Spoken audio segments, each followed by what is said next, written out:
got the best players in all of fixed ops. Here for the coin flip is our host, Vanessa Collins. Good morning. I'm Vanessa Collins from Northwood University. We are entering the end zone for the fourth and final day of our football event. So keep up the hustle and let's score for the home team at the Fixed Ops Roundtable Tailgate Touchdown event.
Get the play-by-play with the Fixed Ops Roundtable by using the chat feature on the right-hand side of your screen.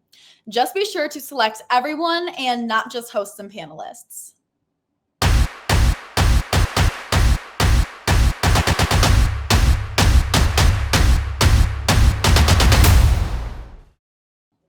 Meet the starting lineup for today's event. Please welcome our speakers from Meyers Automotive.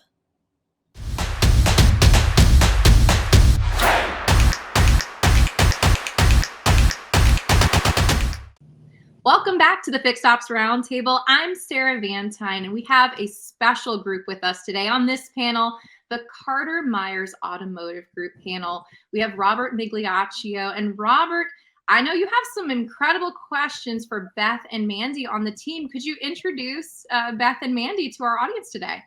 Absolutely. We'll start with Beth. Beth Lucchesi is our corporate recruiter. She works through all of our markets, all of our 24 stores, and is an absolute rock star at what she does. So I figured it was time to give them some kudos, take the limelight off myself and what I do on the Fixed Ops Roundtable, and share the love here with some of my other CMA compatriots. So Beth has definitely been focal in what we acquire across all departments, but primarily for us on the Fixed Ops side, on the technician side of things as well.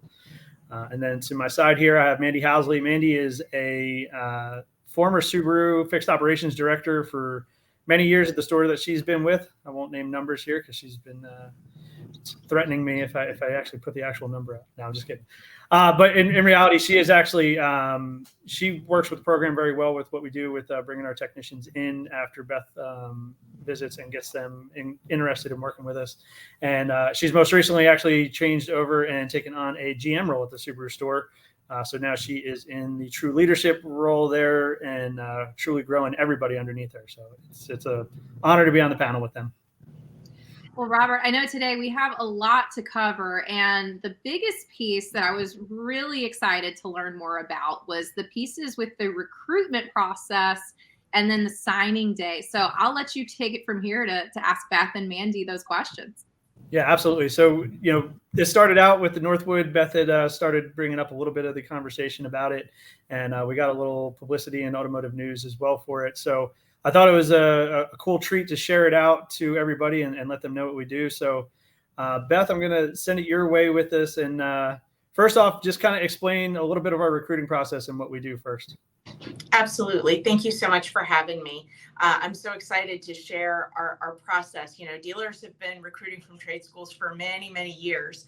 And what we call kind of our secret sauce here at the Carter Meyers Auto Group is really entrenching ourselves with our tech schools. So we focus on high school and trade school programs where we visit with the students throughout the school year. We invite them to have an experience day at their local CMA store where they get a tour of the store. They get a giant welcome from everybody in the store that's available to come out and say hello. They get a tour of each and every department and an explanation of how each of our departments are connected, how we all rely on each other and support each other to be successful in the automotive industry. And their last stop is to spend time in the shop where each student gets to be paired off with a master tech or a certified tech, and they get their hands dirty and they get to work for about a half a day and ask any questions that they like. And it really sets a great precedent for them to have conversations at home with their family about what their career path looks like, because they've just spent the day with this really successful technician with this really great auto group. And let me tell you about all the things, Mom and Dad, that I can do if I follow this path. And that lays the groundwork. And then as they're preparing to graduate from high school, we open up our apprentice technician applications, and they go through an application process just like any other associate. But when they're chosen, we celebrate signing day in a big way. And it's modeled after college athletics, signing with professional sports. I see, Sarah, you are supporting one of your teams right there. And we want to celebrate these students and their choice, and we want to share not only with them, but with their supporters and with the community how excited we are to have these young people coming into the automotive industry. We have the news media there. We get them a starter set of tools. We are celebrating with them. And it's actually, they sign a document making a commitment to CMA and to a career in automotive. And once they've signed, they all put their brand new CMA hat on, and it's lots of fanfare. And it kicks off their career. It just really welcomes them into the CMA fold. That's incredible, Beth. And Robert, just thinking about how impactful that is for a young person to have that whole path in front of them.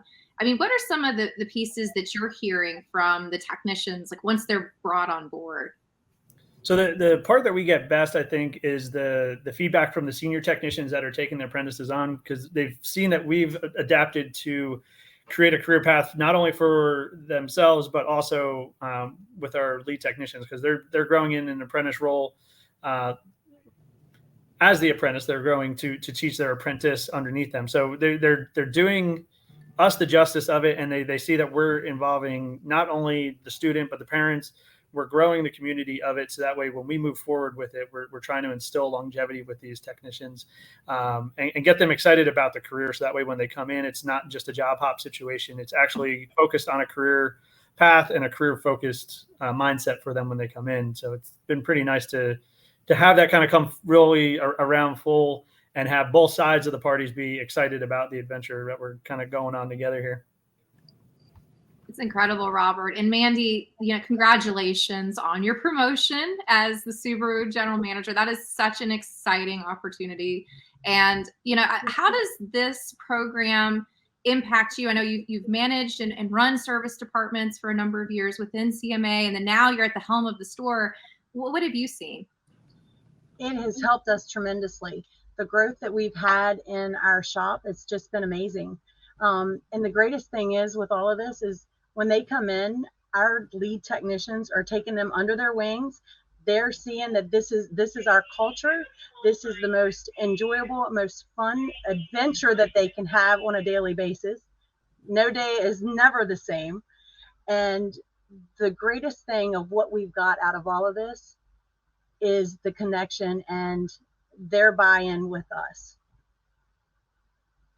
It's incredible, Mandy. And Robert, just to kick it back to you, one of the pieces that is a big piece that Liza Borges has talked extensively about within CMA has been this mindset of growing from within. And we've seen, like in Mandy's case, she's been promoted up within the organization. What are some of the pieces that really set CMA apart when it comes to that, growing your employee? So one of the biggest things I think that we do on top of our social media presence with it is if you watch out every Wednesday, you'll see the hashtag CMA Day. We've adopted that day as our training and leadership across the whole platform for the dealership. So the first week of the month on Wednesday is for the entire platform. Any associate can listen in. It's full training for them. It's an hour long. Everybody's invited. It's recorded. It's shared back out so they can grow there. The second week is management level and leadership level. And then the third week is for the executive managers, general managers specifically. So it's an ongoing learning and training process, but the biggest focus point is the beginning of the year, and then the middle of the year, we take 2 focus points on it, and we ask each associate, regardless of position, what their 3 personal and what their 3 professional goals are. That way, not only do we as the employer have the ability and their leaders have the ability to see what they're focused on and what their goals and dreams and passions are, we can also push them and utilize them in their focus points on things that they need to do to accomplish what they're trying to do. So if a technician's goal is to reach master tech level, we can sit down and create a career path that looks like that for them. If their goal is to advance through the dealership and become an executive manager, we can sit down and kind of hone out a career path for them individually and independently of where they want to go. And then the nice part is we continue to come back and forth to it to make sure that we're staying on track with that, and that each associate is having the opportunity to say, hey, look, we're a little off here. You said you wanted to buy a house. I see you spending money on junk food all the time. You should probably start saving some money.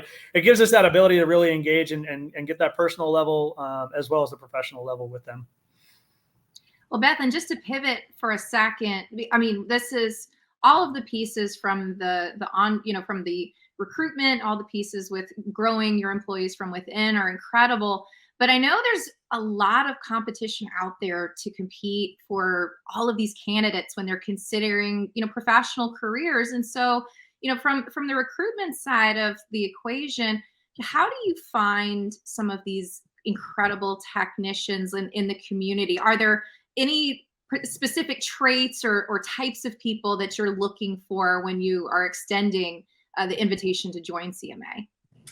So, there are a couple of different things that stand out. Now, for a more experienced technician, somebody that might be considering a career move, our ESOP, the fact that we are a 100-year-old company, that we are still family and employee owned, we're not going anywhere. We're not going to be here for 2 years and then be owned by someone else.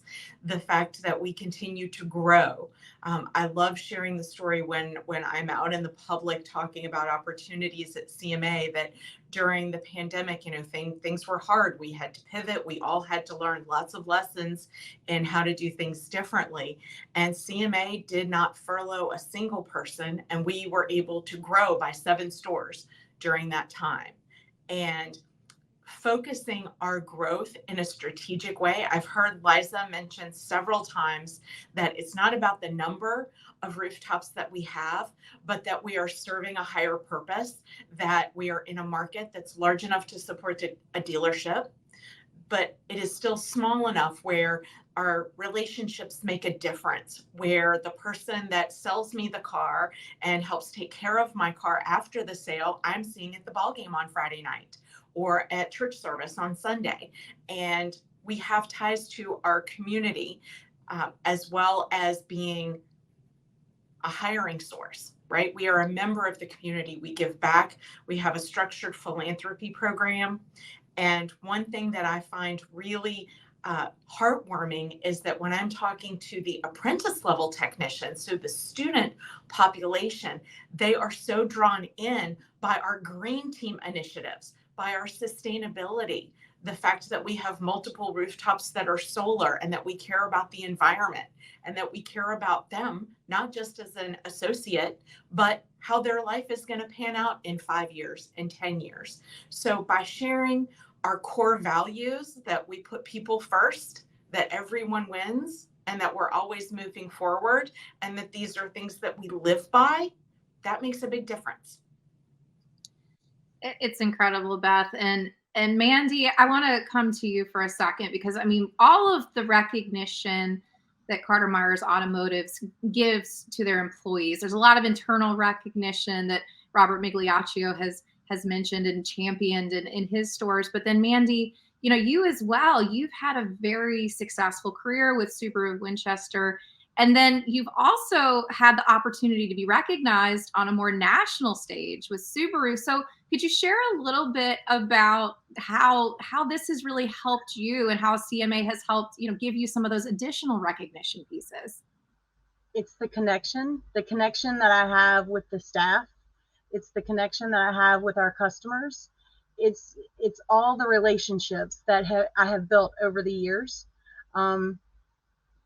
That's the biggest part of it. And that's been the best part of it, because, you know, when Beth brings us these young guys and they have these dreams, and we get to watch them grow and see them go from an express lube technician to a senior master technician in a period of 5 years, because that's what it takes with Subaru, you're sitting there going, wow, this is the best part of my job. And it makes it easy, and it just flows natural. Robert, there's one other piece that I would love to hear you talk about. And this was something that when I first met Liza Borges and I heard about how the employees become owners in CMA. And that is something that is just, it's an incredible component that they extend to their team. So Robert, could you share a little bit more? What is that, and how does it help impact your employees? Yeah, so as Beth said, so we're an ESOP, which is Employee Stock Ownership Program. So we are 26% of the business is owned by the employees. Every avenue of income that the company makes is shared back to us. So there's no hidden parts to it. There's no, you know, you only get part of what this store makes or that. Every store, every warranty aspect, anything that's under the umbrella of the CMA ownership is owned by every employee at that point in time. What that does is, as not even a full-time employee, but a 1,000-hour employee. So any employee that works 1,000 hours or more over the course of the year becomes vetted into the program. And then after 6 years, they become 100% vested in the program. And at that point, you know, they can retire quite well. We have, I think, 2 or 3 retirements that we've done over the course of the years now that Liza's reported back to us of staff members that have been with us numbers of years and retired millionaires. So it's really kind of beneficial to that standpoint.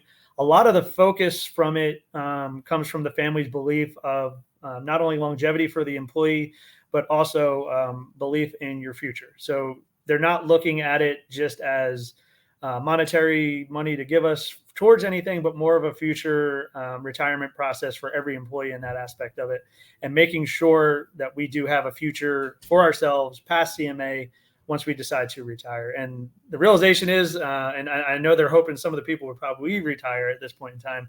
We have a number of people that just are not retiring because they just keep enjoying loving what CMA is doing. So we have just a handful that are still going.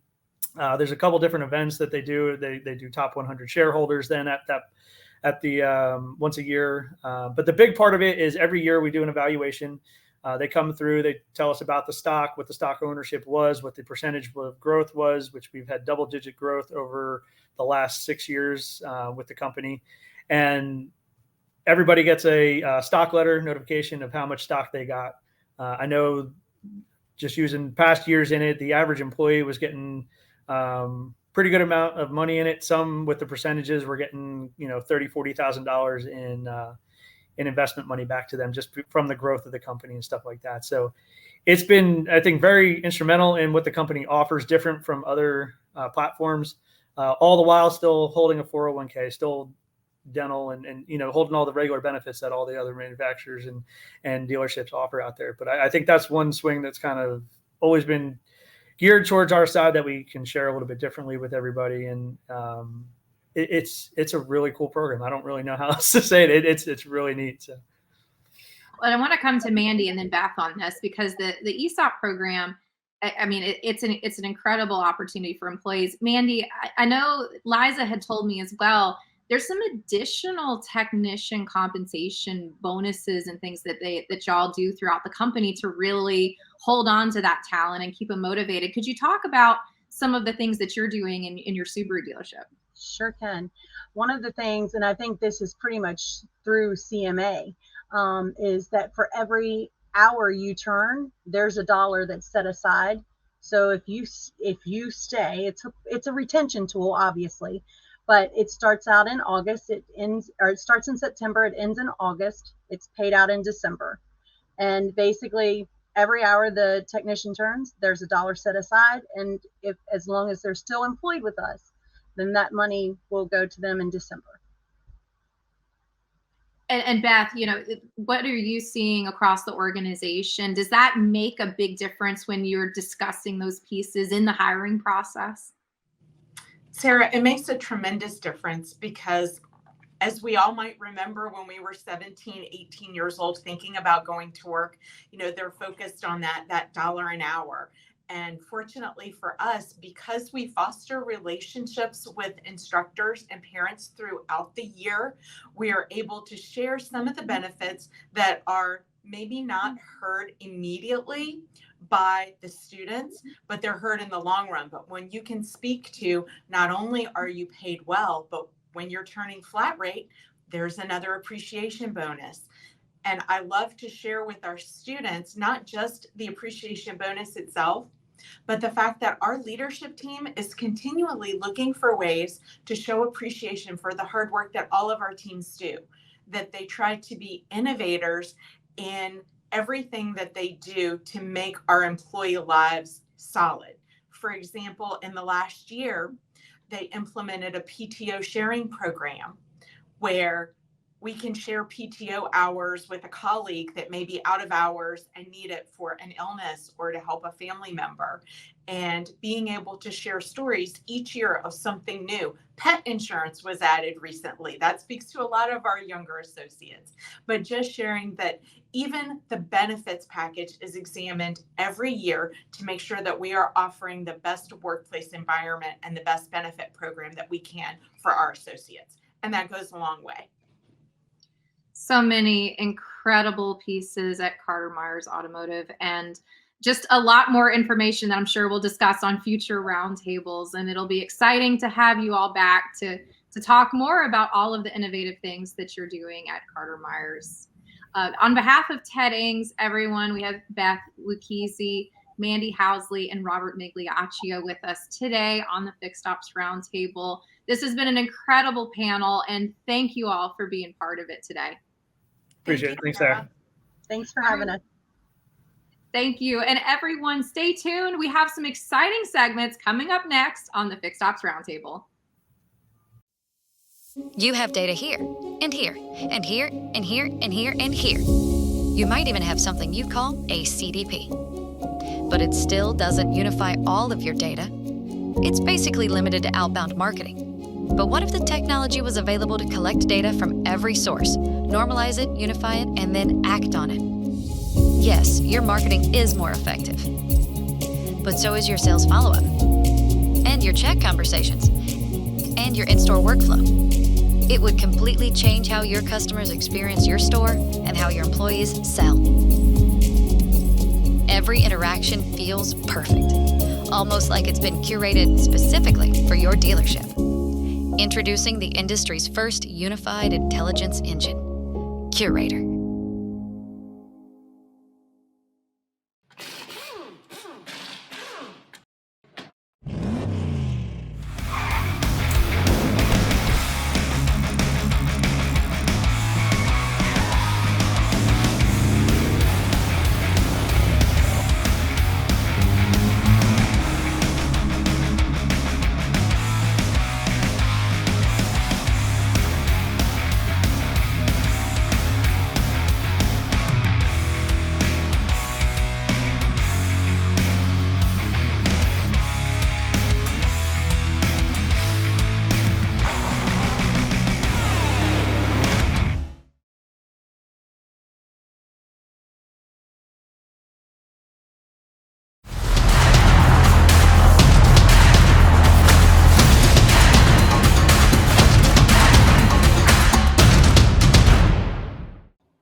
Here to bring the future to the football stadium is Tim Jackson, author of Dude, Where's My Flying Car?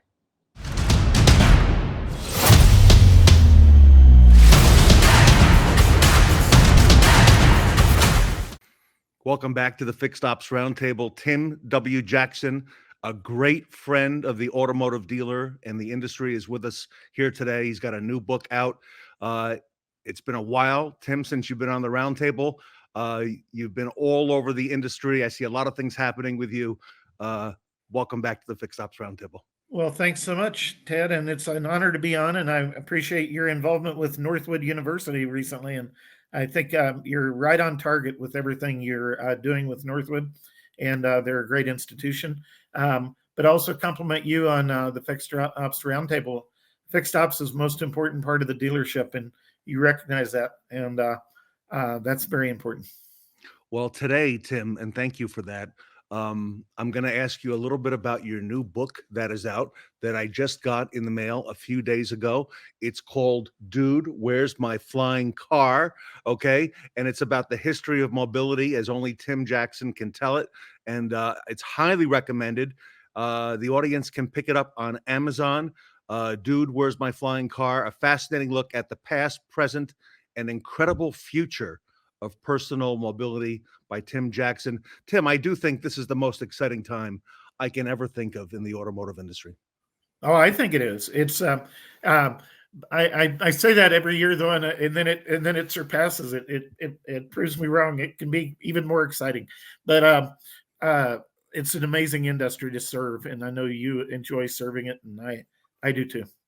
And you're a great advocate, as are we, of the dealer franchise system. I thank you for that and all the good work that you have put in over the years from your position as president and CEO, past president and CEO of the Colorado Automobile Dealers Association.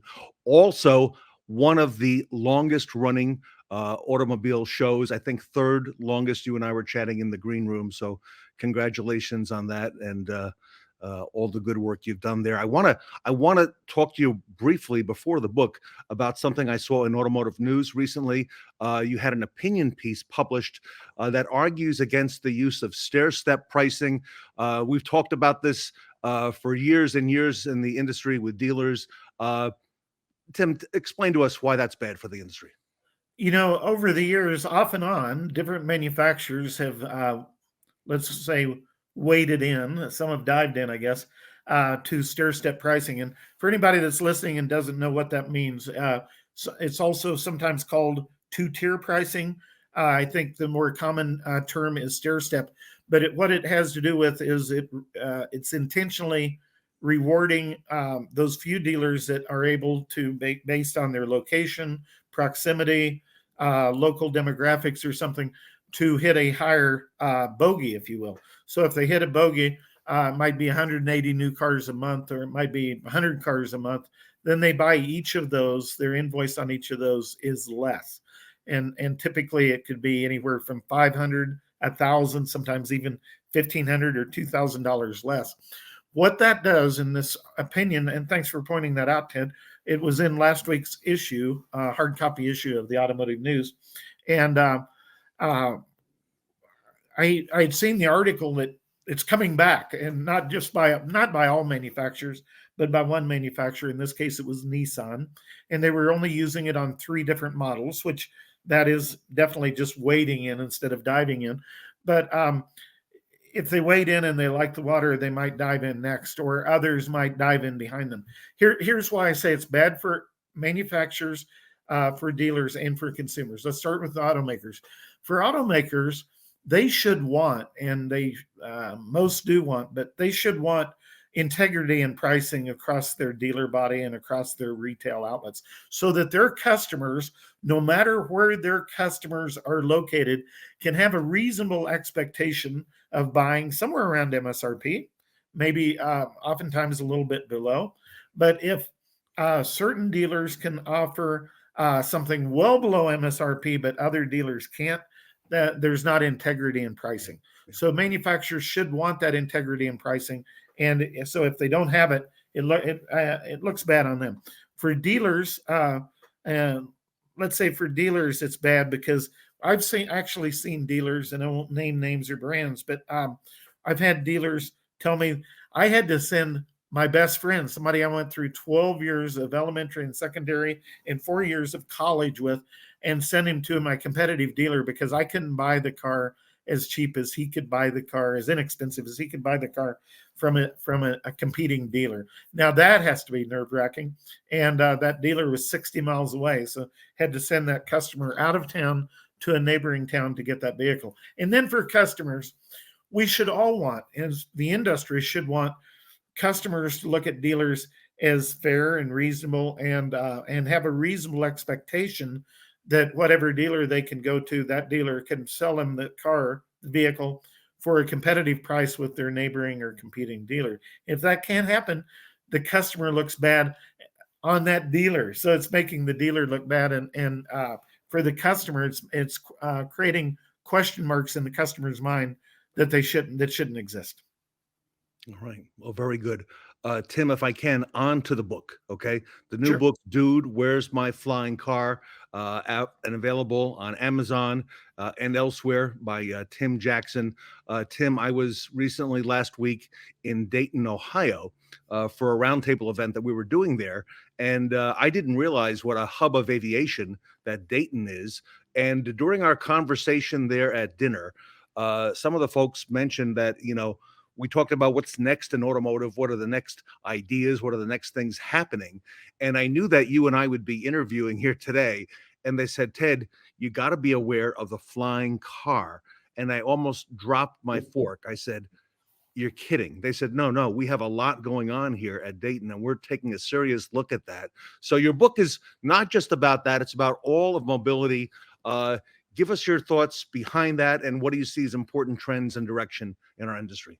Sure. And to be fair, and when I started this book, and I was still in the association at the time, and it was really to dispel a lot of myths about the industry, things that the public perception of the industry that really aren't necessarily true. And so it was really a myth-busting venture to begin with. I had no idea, Ted, when I started writing this book. It was about a 14-month project, by the way, start to finish. And you and I talked about this in the green room, but it's comes in at a whopping 500 pages. It's 94 chapters and 102,590 words. I can't believe it took you only that long to write the book. I was going to say this had to have been in the works for a while.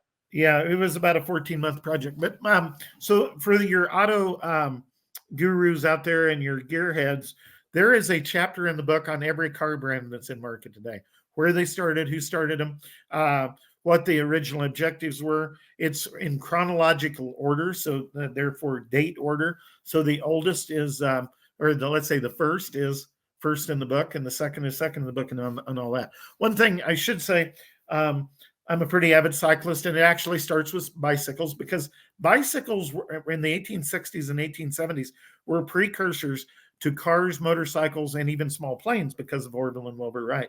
And so we had to start with the bicycle. And as Henry Ford worked in a bicycle shop in Detroit, Michigan, before he started Ford Motor Company in Dearborn, Michigan.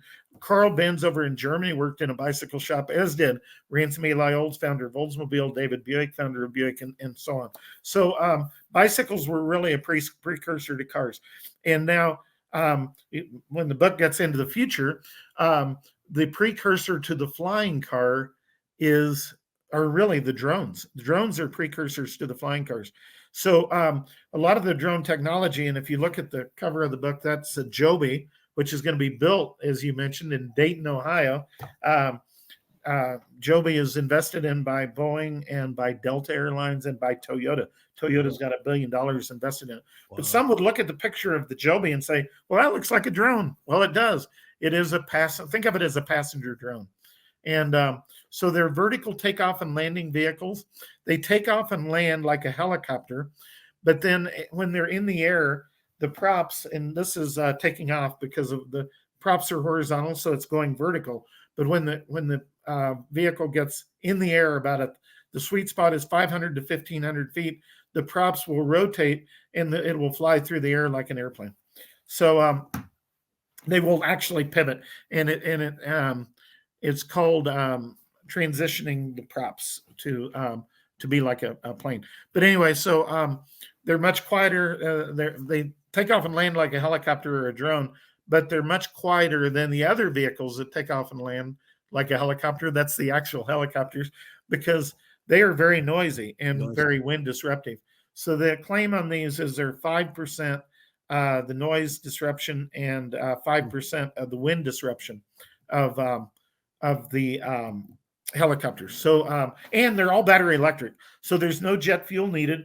As the auto industry evolves to battery electric cars, the aviation industry is just starting, because they haven't figured out how to use batteries on a 737, 757, 767, 77, and on out. So and they never will, by the way, I don't think. But so they're starting. The aviation industry is starting with these VTOLs as being battery electric. I want to come back to this as part of our conversation about people who live in urban areas and cities and things that are happening. Before I do, I'm aware that Colorado, where you are, recently moved to the second highest penetration per capita in electric vehicles. Tim, what do you think of electrification in the automotive sector? I know you've been outspoken about the way some of those electric vehicles have been sold in the last 10, 15 years. And again, electrification and some of the challenges to it. Sure. And let me be clear. I love electric cars, and I've actually had 4 of them myself, and 6 if you count plug-in hybrids, because I've had 2 of those. But just the pure battery electric, I've had 4 of them.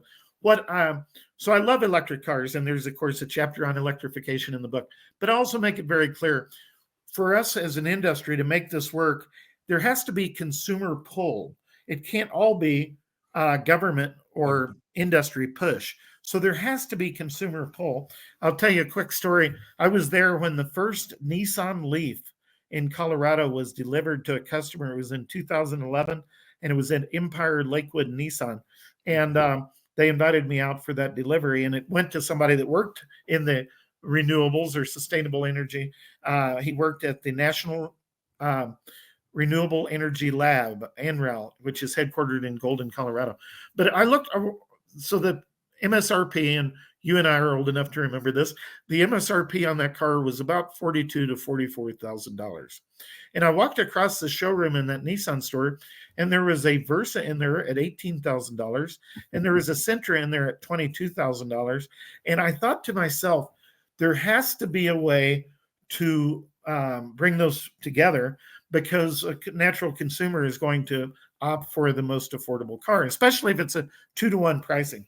And the promise on electric cars, and I'm going to say this, I'm an electric vehicle advocate, but let's say the ones that are really pushing the government intervention on it have overpromised and under-delivered on pricing. They've in 2011, the real advocates then told me, "Oh, Tim, it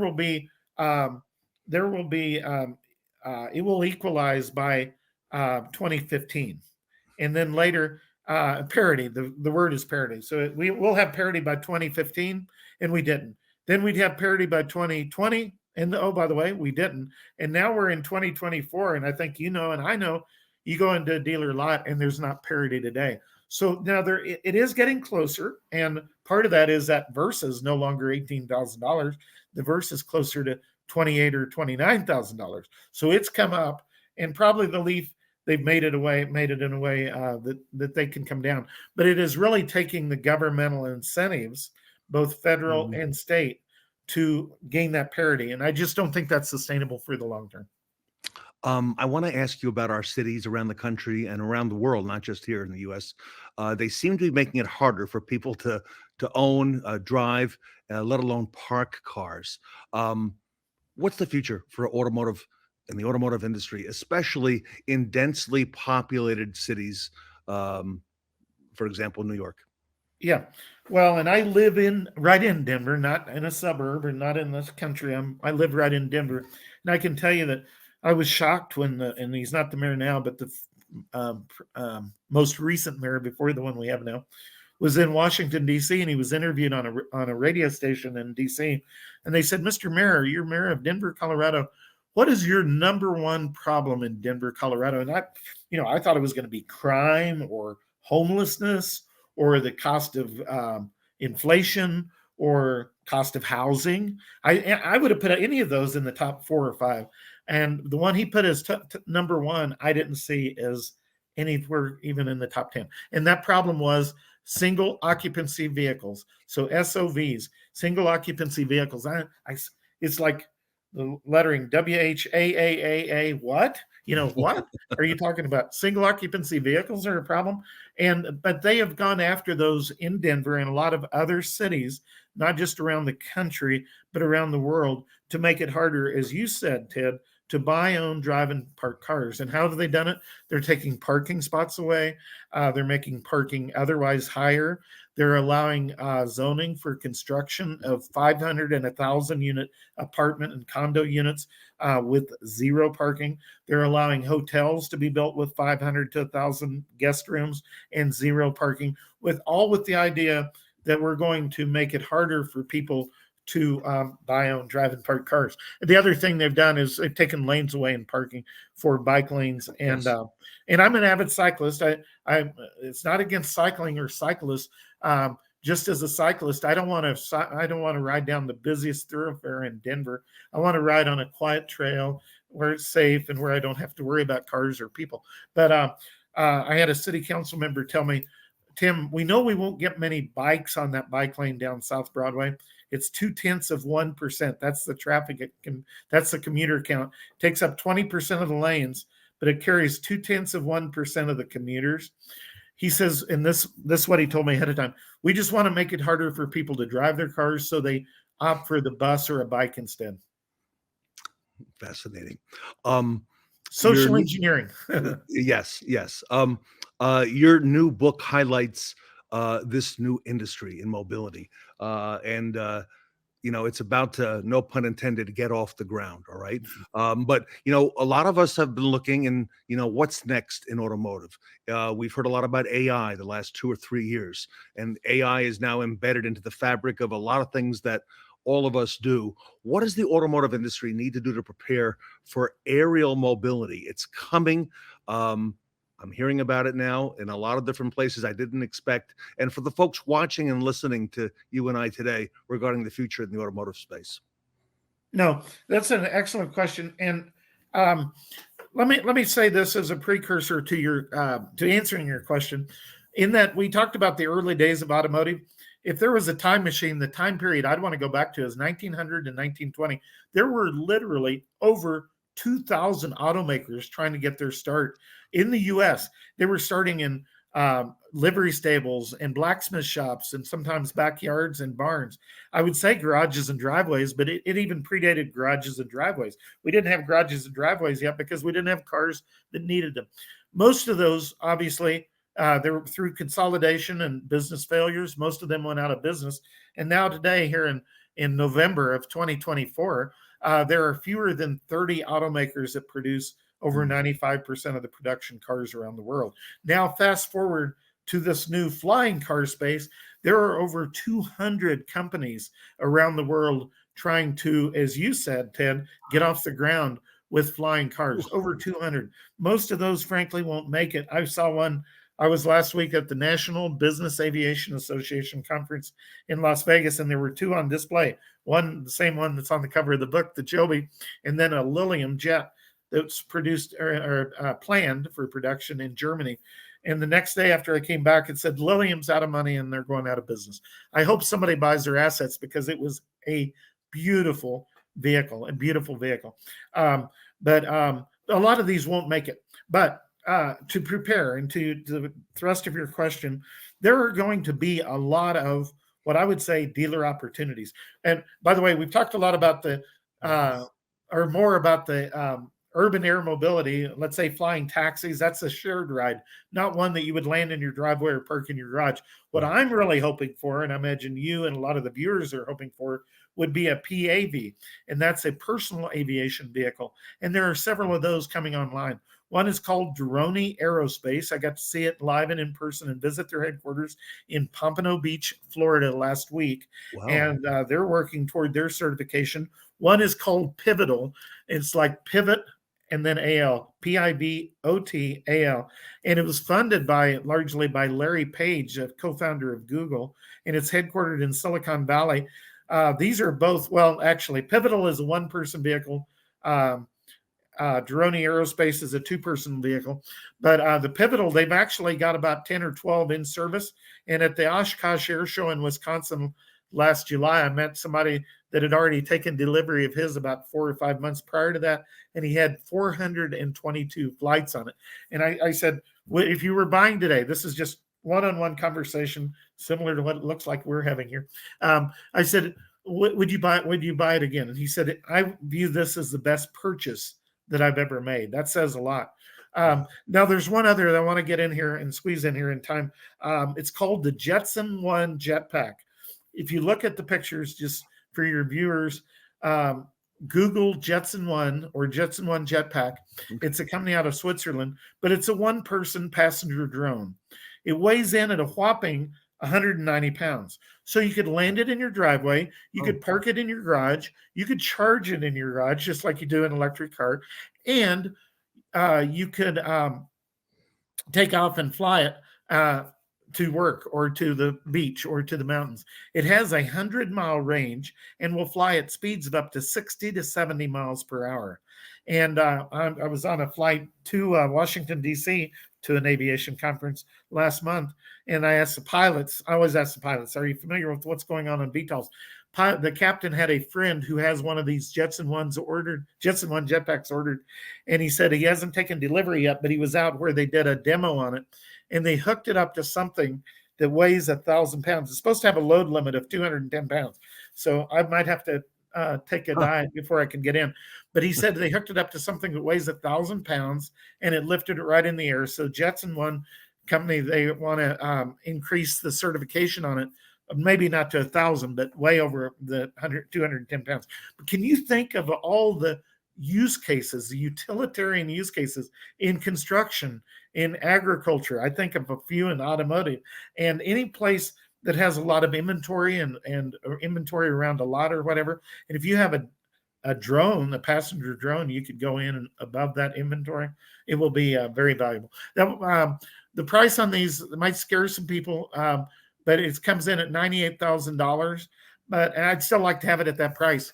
But I can remember when I'm old enough to remember when flat screen TVs first came out. Sure. And we bought a 55-inch flat screen TV 24 years ago, and it was about $2,500.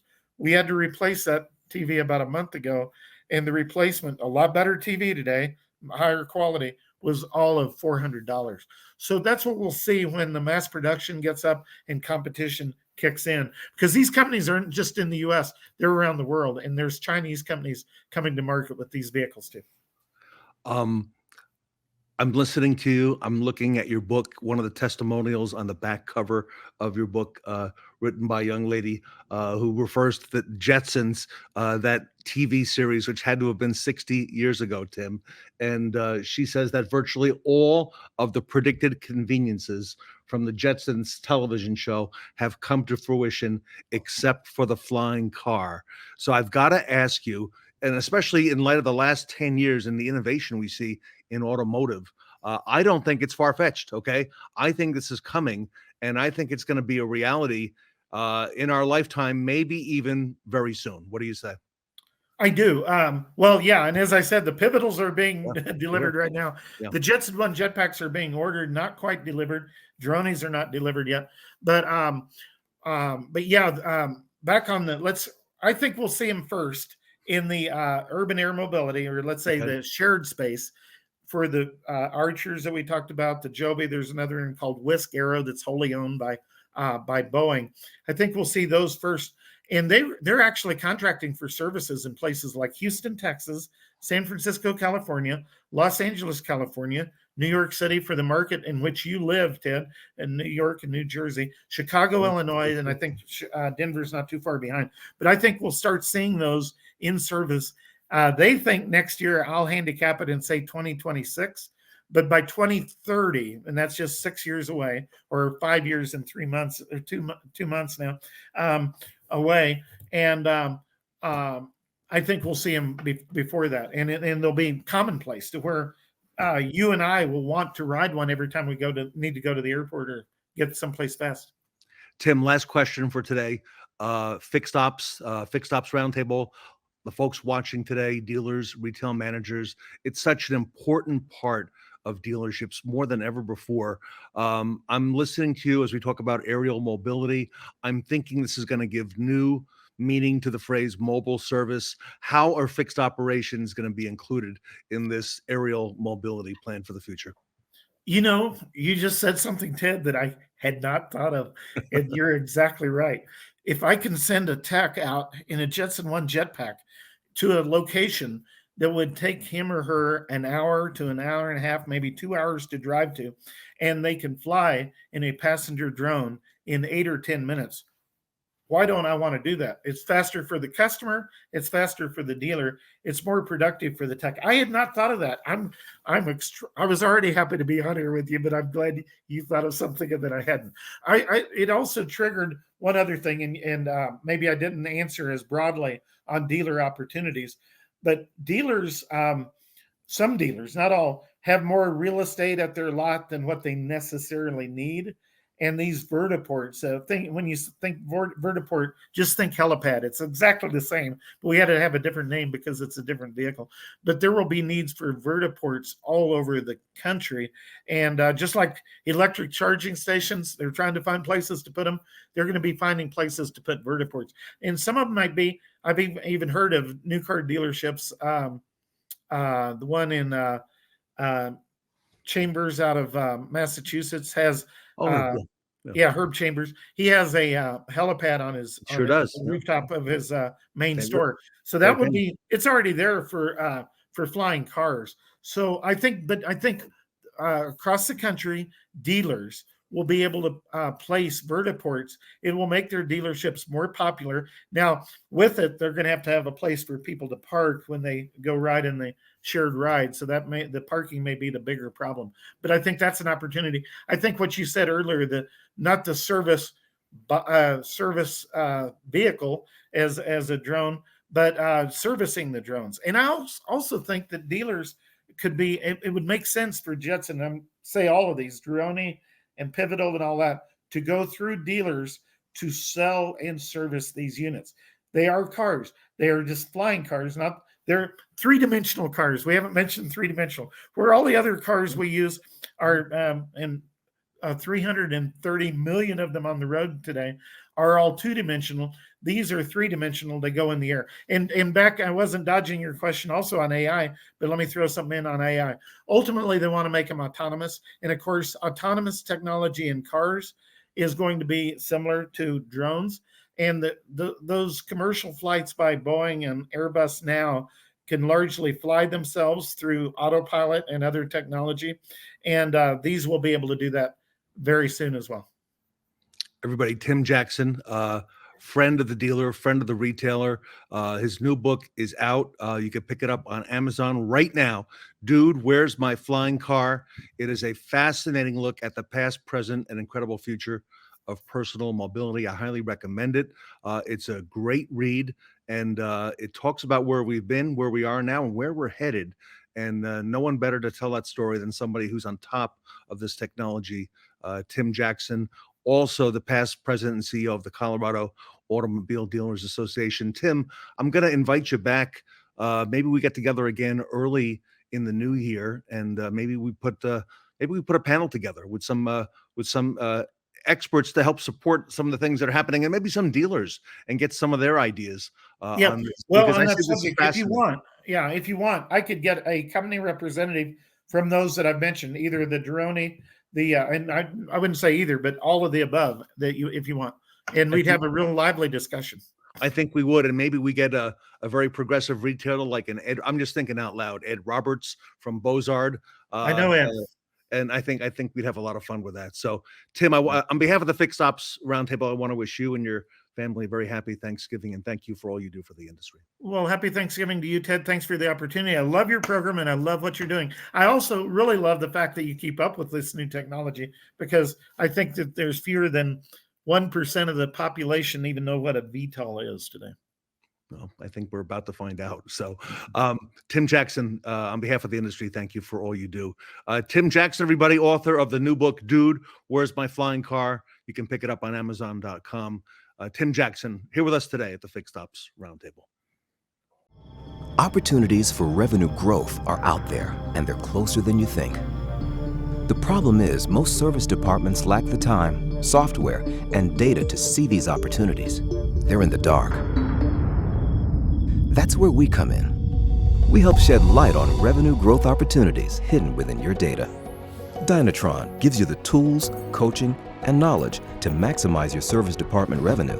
From optimizing labor rates on maintenance and repairs to helping with manufacturer warranty labor rate and parts markup, our training and software gets you the most from your data. We illuminate these revenue opportunities with 3 fundamental solutions powered by our ROI suite and expert coaching. Price Smart. Our Price Smart solution drives additional revenue through price optimization. Charging the perfect price for services maximizes revenue while maintaining retention. Pricing compliance. Holding service advisors and technicians accountable to avoid costly mistakes that can lead to significant ELR and retention erosion. And parts and labor warranty filing. Price optimization and compliance prior to filing maximizes the process, which leads to larger revenue opportunities. Where other companies just file, we maximize and file. Sell Smart. Our Sell Smart solution is a customized, dealer-specific, technology-enabled sales training program for your service advisors and management team. It focuses on improving each advisor's revenue-generating potential with continuous improvement. Small but consistent changes add up to big results. Market Smart. With Dynatron's Market Smart solution, we analyze your service department data to develop custom, multi-channel marketing campaigns that target existing and new customers. We guide additional traffic to your service drive, resulting in tangible ROI. Powering these solutions is our ROI suite and expert coaching. We take your repair order data, process it through our proprietary algorithms, curate new data, and combine to find new insights. Then, our expert coaches guide you through our proven turnkey process to discover new opportunities and deliver results, ultimately seeing a 5x to 15x ROI each year you partner with Dynatron. Managing your service department is hard enough. You don't need another vendor. You need a long-term partner. Don't stay in the dark. Accelerate your service department revenue today. Visit DynatronSoftware.com.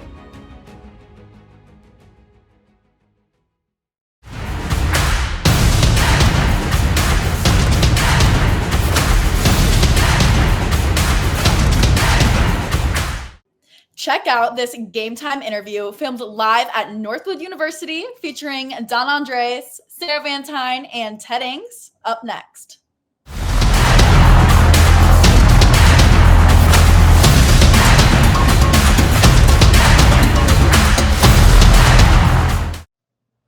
Welcome back to the Fixed Ops Roundtable. I'm Sarah Vantine here with Ted Ings. Today we have Don Andres. We are so excited to get to talk to Don about some incredible things, Ted. Sarah, we're at Northwood University, and it doesn't get better than this. Don Andres, welcome to the Fixed Ops Roundtable in Northwood. Oh my goodness. Thanks for the invite. I'll be honest with you, I've been blown away by this event, both the great leadership that came in yesterday and spoke to all the students and all the panels, and now this today. And of course, there's the car show, and the car show was spectacular. Now, is this your first trip to Northwood? Yeah, and it's so sad because I've known about Northwood forever, coming out of the Detroit market for 20 years. This is where the dealers sent their kids because they knew this was the curriculum that would put them in the best position, really, to be successful. I just hadn't made it up here. And it's beautiful. It really is. But the car show is over the top. We walked it yesterday, and the fact that they can bring the collection of vehicles that they have from all over, really the world now, I've discovered, is impressive. It really is. Don, your focus on fixed operations. You know, we learned a lot yesterday when we were here at Northwood University. There were lots of conversations around how technology, how customer experiences are evolving. I know you've written a book specifically getting into fixed operations, and I have it here, Why Auto Service Departments Fail to Grow. Could you share with us a little bit, what was the inspiration to write this book? Well, you know, it's funny. It started off with just trying to help a service advisor, right? We ask a lot of service advisors today, especially with the introduction of technology. All you have to do is look at a desktop of a service advisor, and he's got all these windows open. And so everybody wants to help, but that does create some stress and chaos. But what ended up happening was, it turns out that it was a leadership book in the sense that it's the leaders that sometimes put the advisors and even the technician processes into sometimes stress and chaos. So the book goes back to talking about things that are important, which is customer engagement. And so how do we get customer engagement? We have to have time. The advisor's got to have time. So how do we do that? We prepare. And so it goes all the way back to the phone call. And so it's an easy read. I've learned not to write something too long for fixed operations, but at the same time, it does send us home some important messages, I think, for that. You know, Sarah, I think it's ironic that we're here at Northwood and we're right outside the bookstore.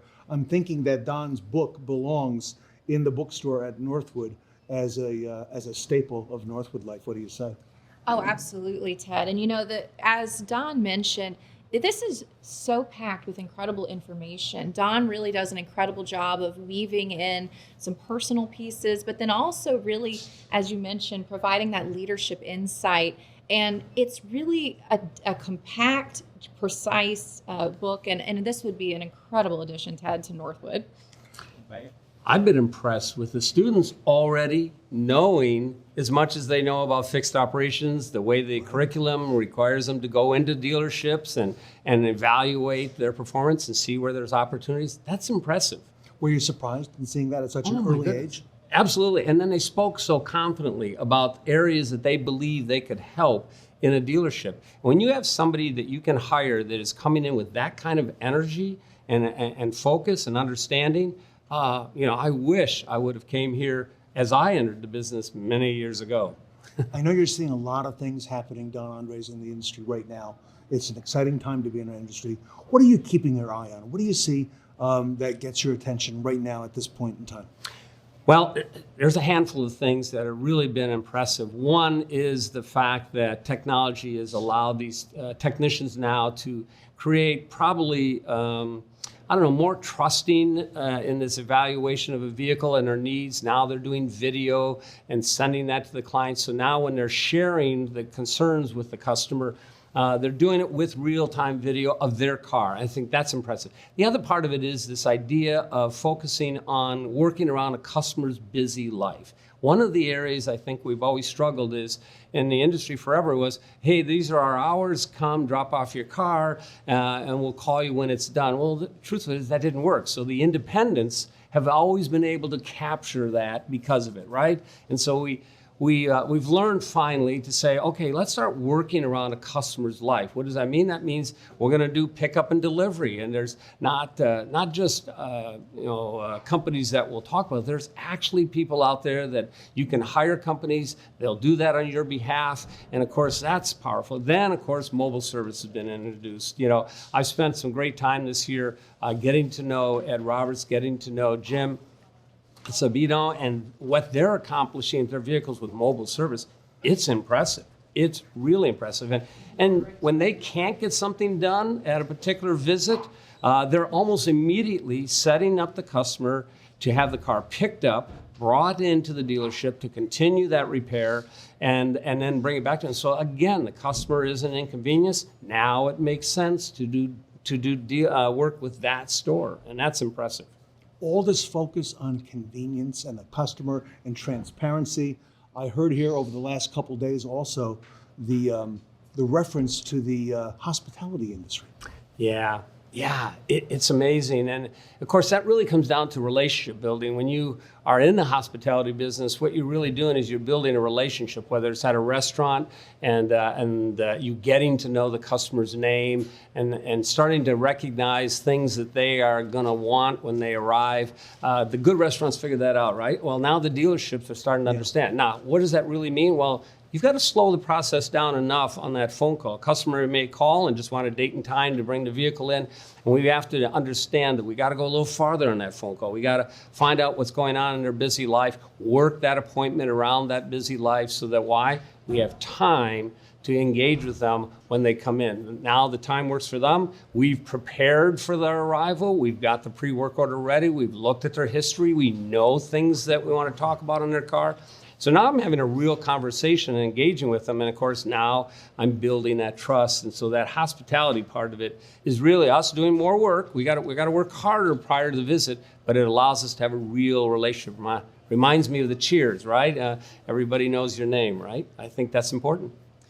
And Don, you mentioned time and time again the importance of really growing your team and providing that mentorship. Can you talk to us a little bit? What do you see on the horizon as things that dealerships need to be implementing when it comes to mentoring and bringing along their next generation? Yeah, I think it's really important. I think I want to go a little bit farther back too to talk about leadership with service managers. You know, I get into a lot of stores and we promote service managers out of either a service advisor or a technician role, and they're really good at some aspects, but we don't necessarily commit the training that is necessary for the areas that they may not have that much experience in. They want to learn, they have the desire, they have the passion, but we don't necessarily invest into that leadership. So we want to first start with getting the leaders themselves fully trained, where now they understand every aspect of the, and then when it comes to building that tech core, we have to engage in the mentorship program. You can't leave this young man who comes in, changes oil for 6 months, and now starts to get bored on this island. We have to put him with a veteran, say, this is what your future can look like, but now we got to start to teach. We got to learn and have him experience this idea of what does it take to really diagnose a check engine, and what does it take to diagnose an electrical problem, and the mentor's right there steering him along. And by the way, also talking about what he has to do financially, putting money aside. There's good months, there's bad months, there's good seasons, there's bad seasons. Yes. And mentors do that managers sometimes don't have time to do. So I agree, it's important, it really is. Don Andres, a great resource in our industry, everybody. He's the author of the new book, Why Service Departments Fail to Grow. Don, I know you work with a lot of dealerships around the country. In our last few moments, any advice for the folks at home watching for their dealerships? Well, I got to tell you, I think you have to embrace what the future is bringing, both technology with the cars and the EVs, but in people. Invest in your people. Realize the value of somebody that wants to be there. They've joined your team. They want to be there. So now you want to value them. You want to train them up. You want to answer questions and frustrations they might have. And of course, you want to get rid of that stress and chaos. I think it's important. What a great message, everybody, from Don Andres here with us at Northwood University. Don, thank you for all you do for the industry. Thank you. Love being here. Love being here. Everybody, we're at Northwood University at the pop-up event, and we are going to be right back.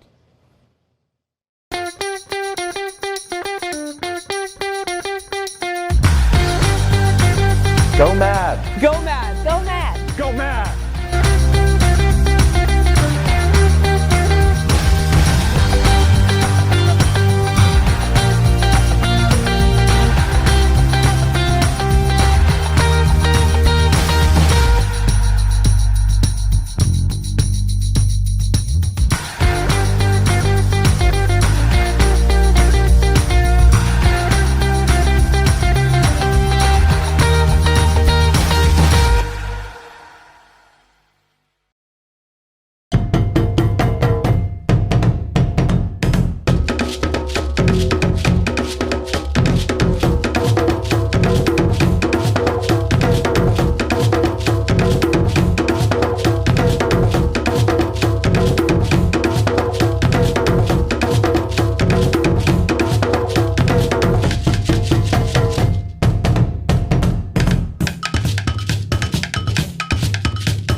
In automotive, we know that innovation drives us forward. The Fixed Ops Roundtable Certified Program is designed to help preferred dealers and partners with powerful tools, resources, and marketing to achieve even greater success. Ted Ings and I invite you to learn more today at fixedopsroundtablecertified.com.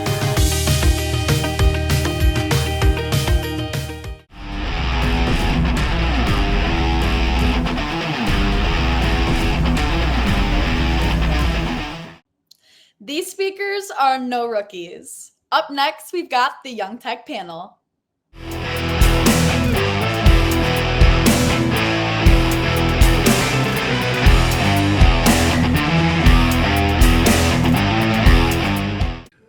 Welcome back to the Fixed Ops Roundtable. This is the Young Tech panel, fan favorite at the event, the industry leaders paving the way.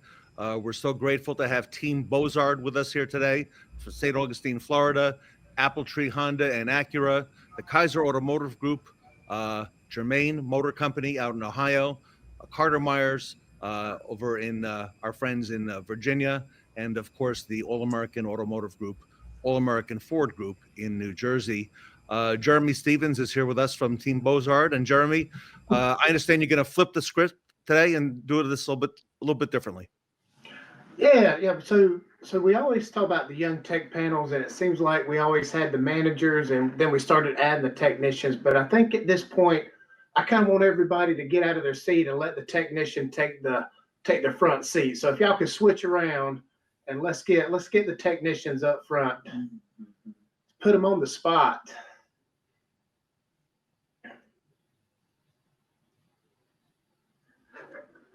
Look at that. That changed the whole scenery. That looks a whole lot better.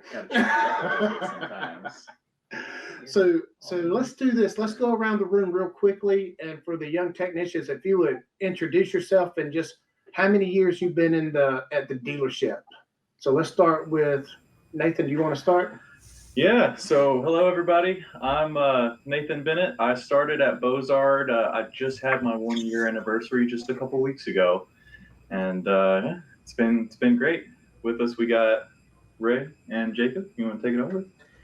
Yeah, so my name is Reynolds Simonson. I'm a recent start to Bozard Ford, and I'm the new mobile tire team lead.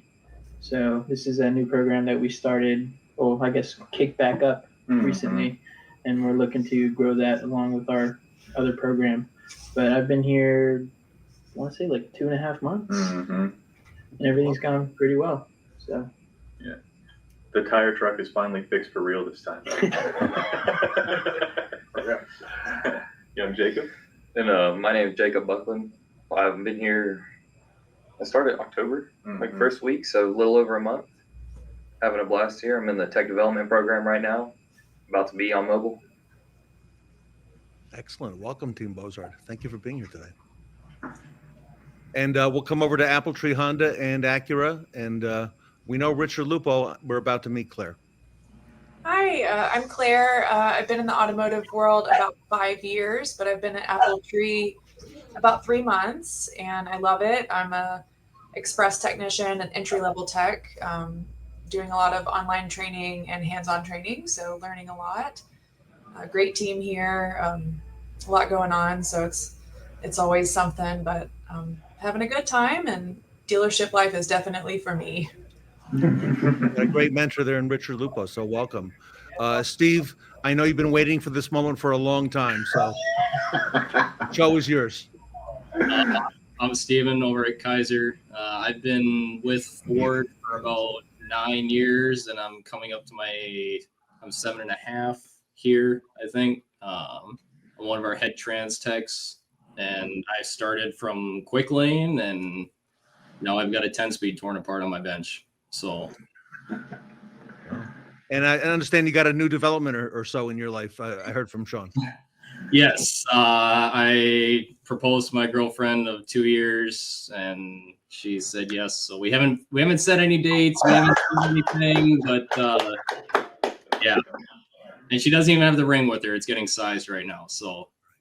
Man, that's pretty good. That's what people hear. I'm like, I don't know what you're talking about. She doesn't have a on our finger. Like, what? No. It's been good. Welcome, Steve and Shon. Thank you for being here.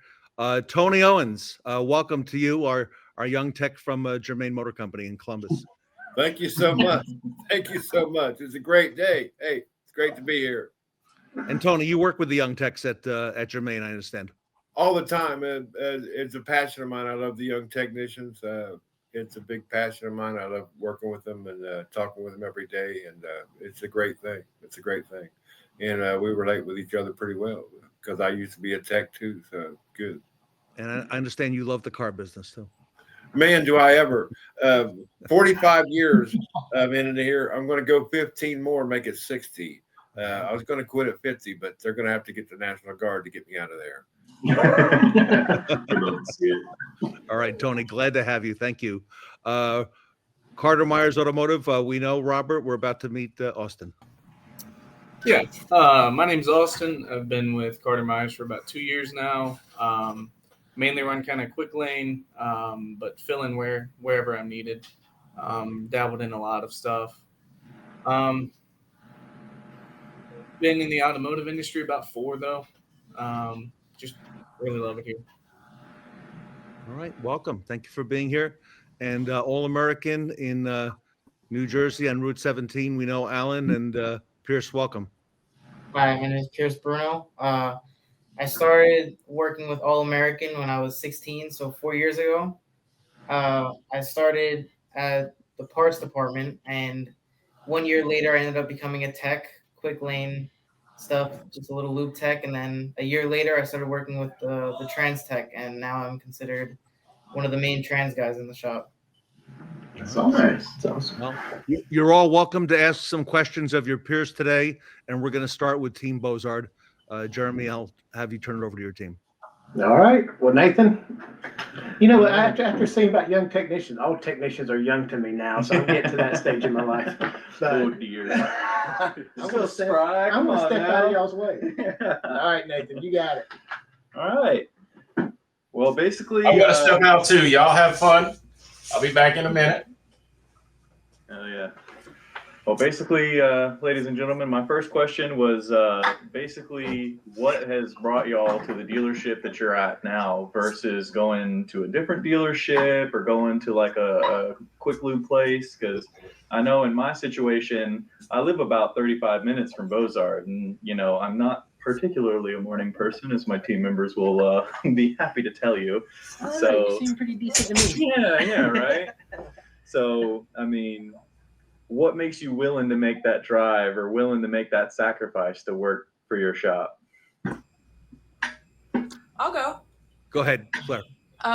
This is my first dealership. I came from 2 private shops before this, and then straight out of automotive school into a tire shop. So I am loving the dealership structure. I will say my biggest bit of feedback from my other shops is just that there isn't like black and white parameters for everything, because it's just like one person calling the shots, like the owner typically.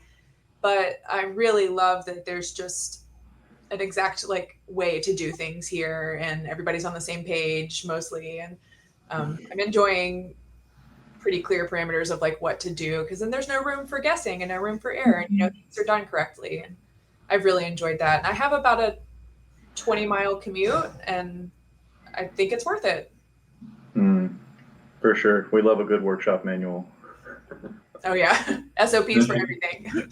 Oh yeah. Steve-O, what you got? Well, I drive about 5.5 minutes to work every day, so it's a real big commute. Must be nice, man. Holy cow.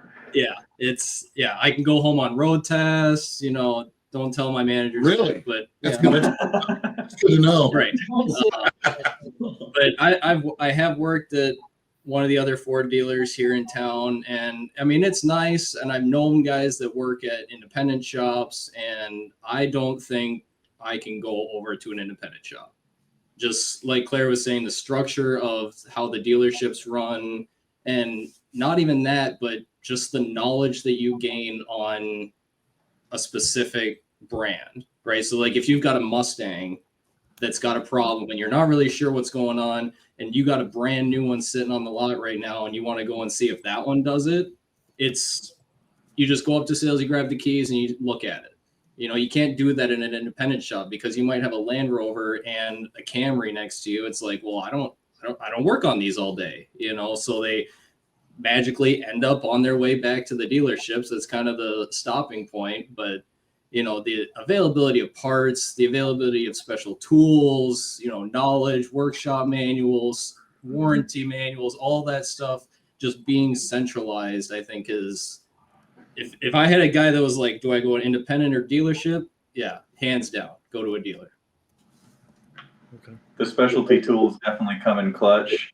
I see it all online all the time of people trying to just impact gun a nice little strut and coil, and just like, no, please put it in the holder. Oh dear. Miss Tony, what you got for us? Well, I'd like to find out what each one of you see yourself doing in 20 years. This is a great business. There's not a better business out there. 45 years. I started off washing cars in 1980, and they can't get me out of the dealerships. It's great. It's a great place to be. I'm in a great place, and I'm very concerned about younger technicians and them having mentors and being in the right place at the right time, and getting the right direction to go the right place and make the right success for themselves. And that's very important to me. Mm-hmm. So where do you see yourselves in the future, everybody? Whether it's not necessarily 20, but it could even be, 5-10 years from now. Where do you see this growing? Right in this chair.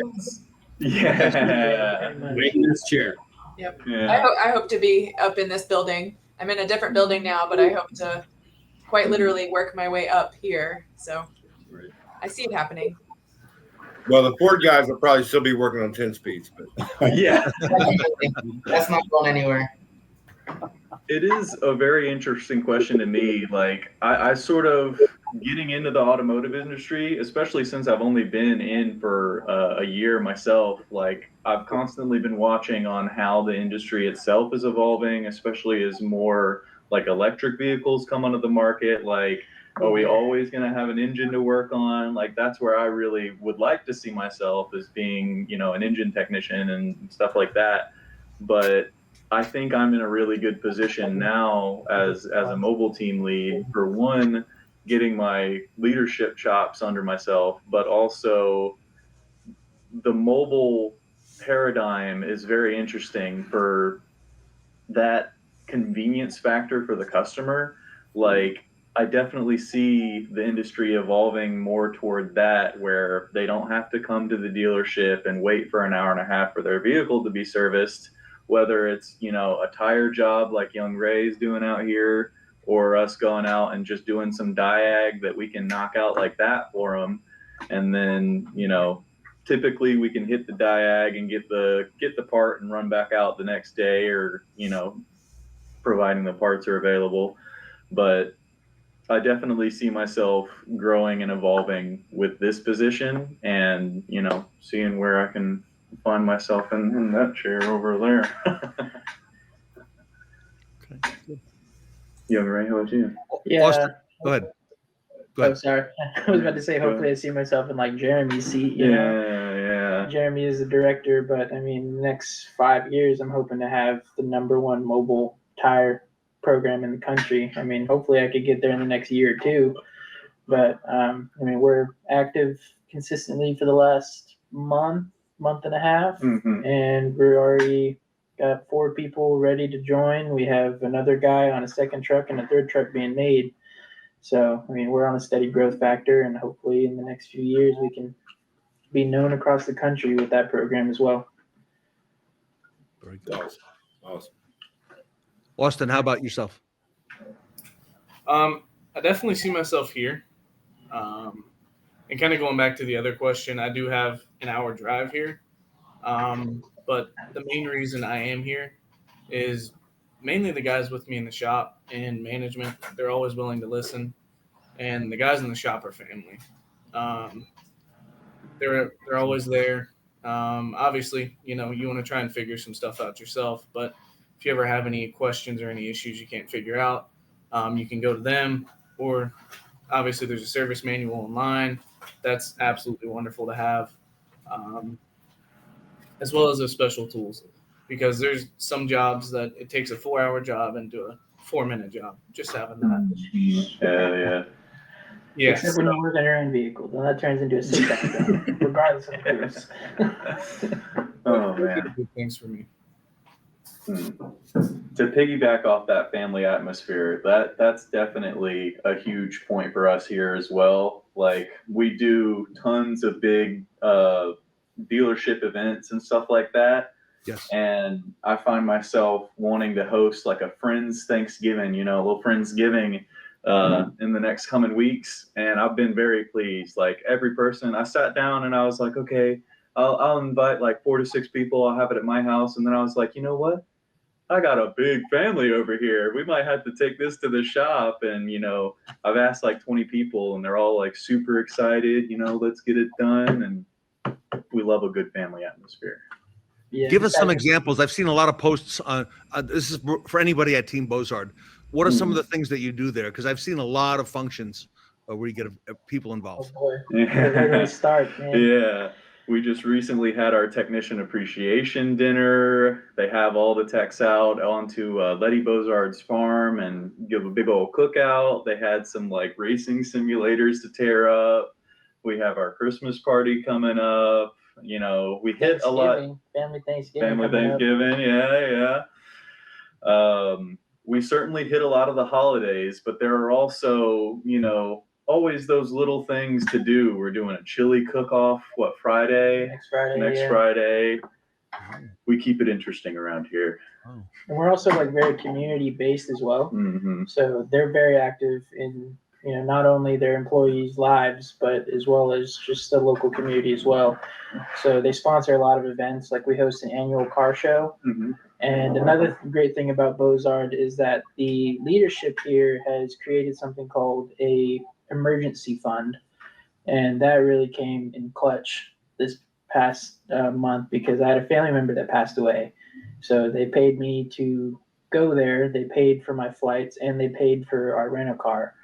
And they just take really good care of us, and they hold events so that we can fundraise for that event in case of a family emergency, or, God sake, one of your family members pass away. But they are very, very involved in, quality of life here is a major thing. That's huge. Steve, has Shon had you out to his farm yet? No. He did just buy a house, and I have yet to be invited. Oh. Hey, but it's all right. His fiance was invited. It's okay. Yeah. We like her better anyway, so it's all right. She's not a fiance without the ring. Oh, good one. Right. So I'm good for till tomorrow. Yeah. No, Alan, I think, like the family stuff, the events, the tech appreciation. Like, I was just talking to Shon, like, that's something that we don't do, and especially like a community-based thing, because this store has been around for almost 100 years. Next year's 100 years. Yeah. And so next year's 100 years that Kaiser has been around. It's changed ownerships here and there, but like, people ask, "Oh, where do you work?" "Oh, Kaiser on the Beltline." "Oh, okay, yeah. My dad's uncle, bought cars from there a long time ago." And it's like, so people know that we're there, but at the same time, it just I think we get overlooked a lot, because we're just here. Yep, hey, we're here. Hi. But I think if we do more stuff with the community base and try and get people in, because we're kind of old school, we don't have a lot of social media presence yet. And I know that's a big thing that's coming through, right? Like, the Bozard guys they're putting stuff on Facebook, putting it on Instagram, whatever it is. Like, they're getting their name out there for free. They're not paying to advertise. They're not paying you guys to post it on Instagram or anything like that. Like, to them, that's free advertising. Like, yeah, do more of that kind of thing. And that'll get more customers coming through, sales and service. So it's not just like, we don't just talk about the techs. You talk about the whole dealership, because people buy more cars there. You're going to get more car service. right? More cars get serviced. They go, I put 200,000 miles on this thing. Let me see if I can get a good trade in. Oh, your salesman sold you 3 cars already in the last 10 years. Perfect. We'll give you a good deal on this one, kind of thing, or whatever it is. I think that's, like I was saying, that's one thing that we really got to kind of come into the new age boomers, Shon, he's looking good in that chair. He does look pretty comfortable in that chair. I got my bag. Folks, somebody already drank it though. I don't know. Alan, I see you all over social media. You're definitely utilizing that. Pierce, talk to us about some of the things that come to mind. Well, I think for us, we are a very family-oriented dealership. I have a little bit closer family because that's how I got the job due to my stepfather. He's actually the owner of the dealership. Okay. So I guess you could say I have that kind of push. But at the same time, he made me work for everything I have and everything I get. So I give him, like, I'm very grateful for him pushing me to be the man I am now, and to have the work ethic that I have. Get in at 8 o'clock, leave at 7 o'clock, try to put my hours in, try to get as many transmissions done as I can, do as many oil changes. You know what I mean? He's very big motivator, not just for me, but for everybody in the shop and all of his shops. He pushes everybody in all of our dealerships to make as many hours, to sell as many cars. So he's a very big part of not just my life, but everybody in the dealership's life. Alan, anything you want to add to that? Yeah, I used to call the owner up and say, "Where's Pierce? He's not at work yet. It's 8 o'clock in the morning." "Oh, hold on, he'll be there." 5 minutes later, he gets So, yeah, we're definitely very family-based. We take care of our technicians. Whatever they need, we help them with every day. Who else has a question for the group that you'd like to ask? So I got one kind of for the managers if they haven't left yet. And I've talked with Shon about this. I've talked with Sean Baxter, our owner, about this. When you have, like, if you've got a set of 4 or 5 senior master technicians that are in their 50s or older, when they leave, where are you pulling from? Are you just pulling off the street? I can address that if you'd like. I can answer that. Steve? Are you pulling from tech schools? Like, I was a tech school kid, and I didn't see Kyle here. I was at a different dealership out of tech school. Well, Steve, what we do at Apple Tree is we hire Claire and people like her. Okay. We're very selective about who we hire. We don't hire express or lube techs. We hire entry-level technicians. Put them on a training path laid out right in front of them that takes 2 years. But at the 2-year mark, they're ready to go full flat rate. And we subsidize their growth and their training the entire time. We front load a bunch of money, a bunch of time and resources into them.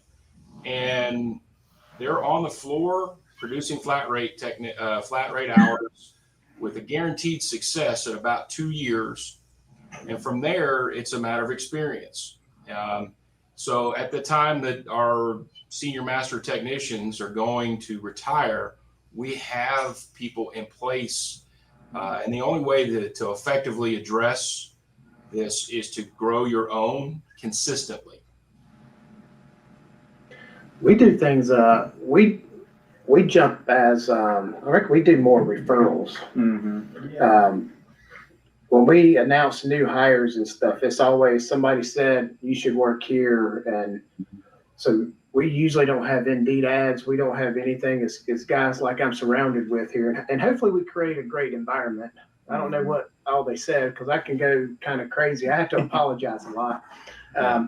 But, if we create an environment where they have a voice and they feel like they're heard in a lot of things, and that's what we're working on now to be better at that, then these guys and girls, they want to hire their friends and stuff. And, they'll recommend a great place to work, and they're not going to give you the bad ones. I wasn't thinking, Nah. would y'all give me bad ones? Never, Okay, not thank you. once. I have been begging my little brother to come work with us. Come on now. We have a bunch of senior techs, and we have their sons working with them. Oh, that's awesome. Yeah, Really? a few of them. Yeah, a few of them. They're the master techs. They're getting up there in age. We're getting ready to retire, and their sons have been with them maybe 5-10 years, and they're there. Like retires, they're filling their shoes. Yeah, Steven, so you just got married, so I mean, you need to go ahead and get started so your son can work with you.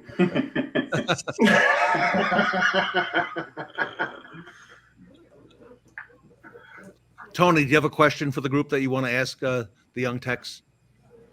Well, I was interested in what they plan on doing in their future, and that's very important. What is it that you love so much about what you're doing, and do you see yourself doing the exact same thing down the road? There's such an opportunity to be a technician. It's such a great opportunity as far as earnings go. You can make whatever you want to, and it's very important that you understand that. You'll do better as a technician than most of your union people or anything. It's sensational. Do you see yourself working on one part of a vehicle or all parts of the vehicle? Do you plan on singling out something like transmissions, like a couple people here? What is it? Honda's a little different than domestic, I know. But what is it that you see yourself doing as far as a specialty? Do you plan on that, or do you plan on staying a technician? Do you plan on moving up the ladder? Pierce, you got an opportunity down the road. Shoot. So I've always had a passion for cars, and I always knew that I wanted to be in some sort of industry that had to be with automotives. Did I think I was going to become a technician? No. But once I found out that it involved a lot of problem solving, and it went deeper and deeper inside your brain, because not everything's right in front of your face. You got to think outside the box. And I just always loved that idea, and pushing myself to that realization, like, wow, I really just fixed this car that came in for a problem that somebody else couldn't fix. Yeah. And it's just that satisfactory of, I really did that. And I've always That's like extremely satisfying, for sure. That's very satisfying. Mm-hmm. I definitely see myself climbing the ladders as like a manager. Alan thinks 5 years, but I'll look a little later than that. Let's ask that question over to Carter Meyers, to Austin and Robert.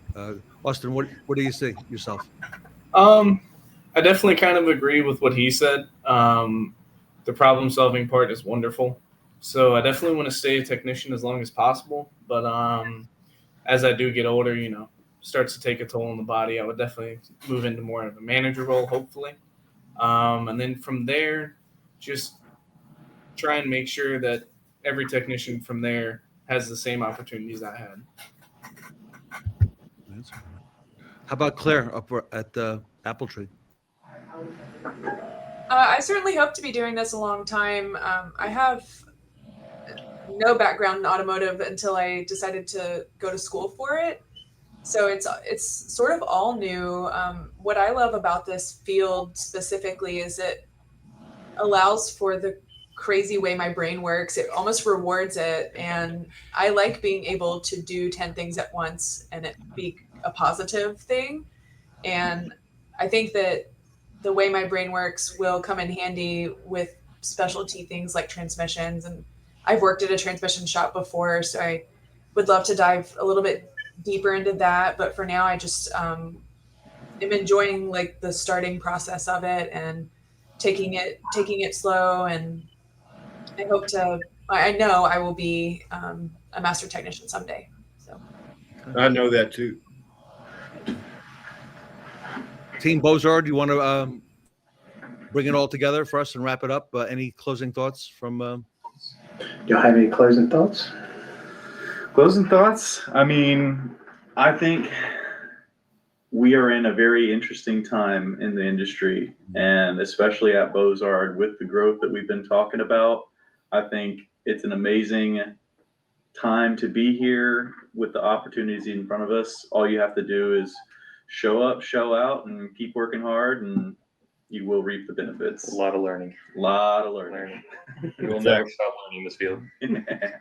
All right. Well, I want to thank everybody for being with us today. I know you've got a very, very busy life there, and appreciate you sharing what it's like to do your most important role at the dealership. I want to thank Team Bozard, Apple Tree Honda for being here as well, Steve and Shon over at Kaiser Automotive Group, Tony Owens at Germain in Ohio, Carter Meyers Valley Dealerships, and of course the All-American Ford Group in New Jersey. So great job, Young Tech panel. Industry leaders leading the way. Jeremy, it worked out good. Everyone swapped seats, and more feedback today. We didn't embarrass you, right? Yeah. Thank you, It's Ted. proud, Jeremy, right? So, Tony, how'd they do? Great. I thank you for having me, and I'm looking forward to seeing every one of these people succeed. I'm really looking forward to that. If you're not on LinkedIn, get on LinkedIn. Look for me, Mr. Positivity. If you need anything, don't hesitate to reach out to me. I'll do anything to help any one of you that I can, anytime. Everybody, the Young Technician panel here today at the Fixed Ops Roundtable. From day one, my owner has treated me so well, like one of the family. When it was time for my first oil change, she checked out bgfindashop.com. Over 50,000 dealerships and shops use high-quality BG automotive products like MOA Oil Fortifier to help me run better, longer. When you maintain your car, it'll take care of you too. So visit bgfindashop.com. Their auto experts know which BG products will keep your car happy. Be good to your car with BG. Visit bgfindashop.com.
Catch us on the Jumbotron. We're back at the Fixed Ops Roundtable Tailgate Touchdown event. Pass the play over to our next speakers at the Volie panel.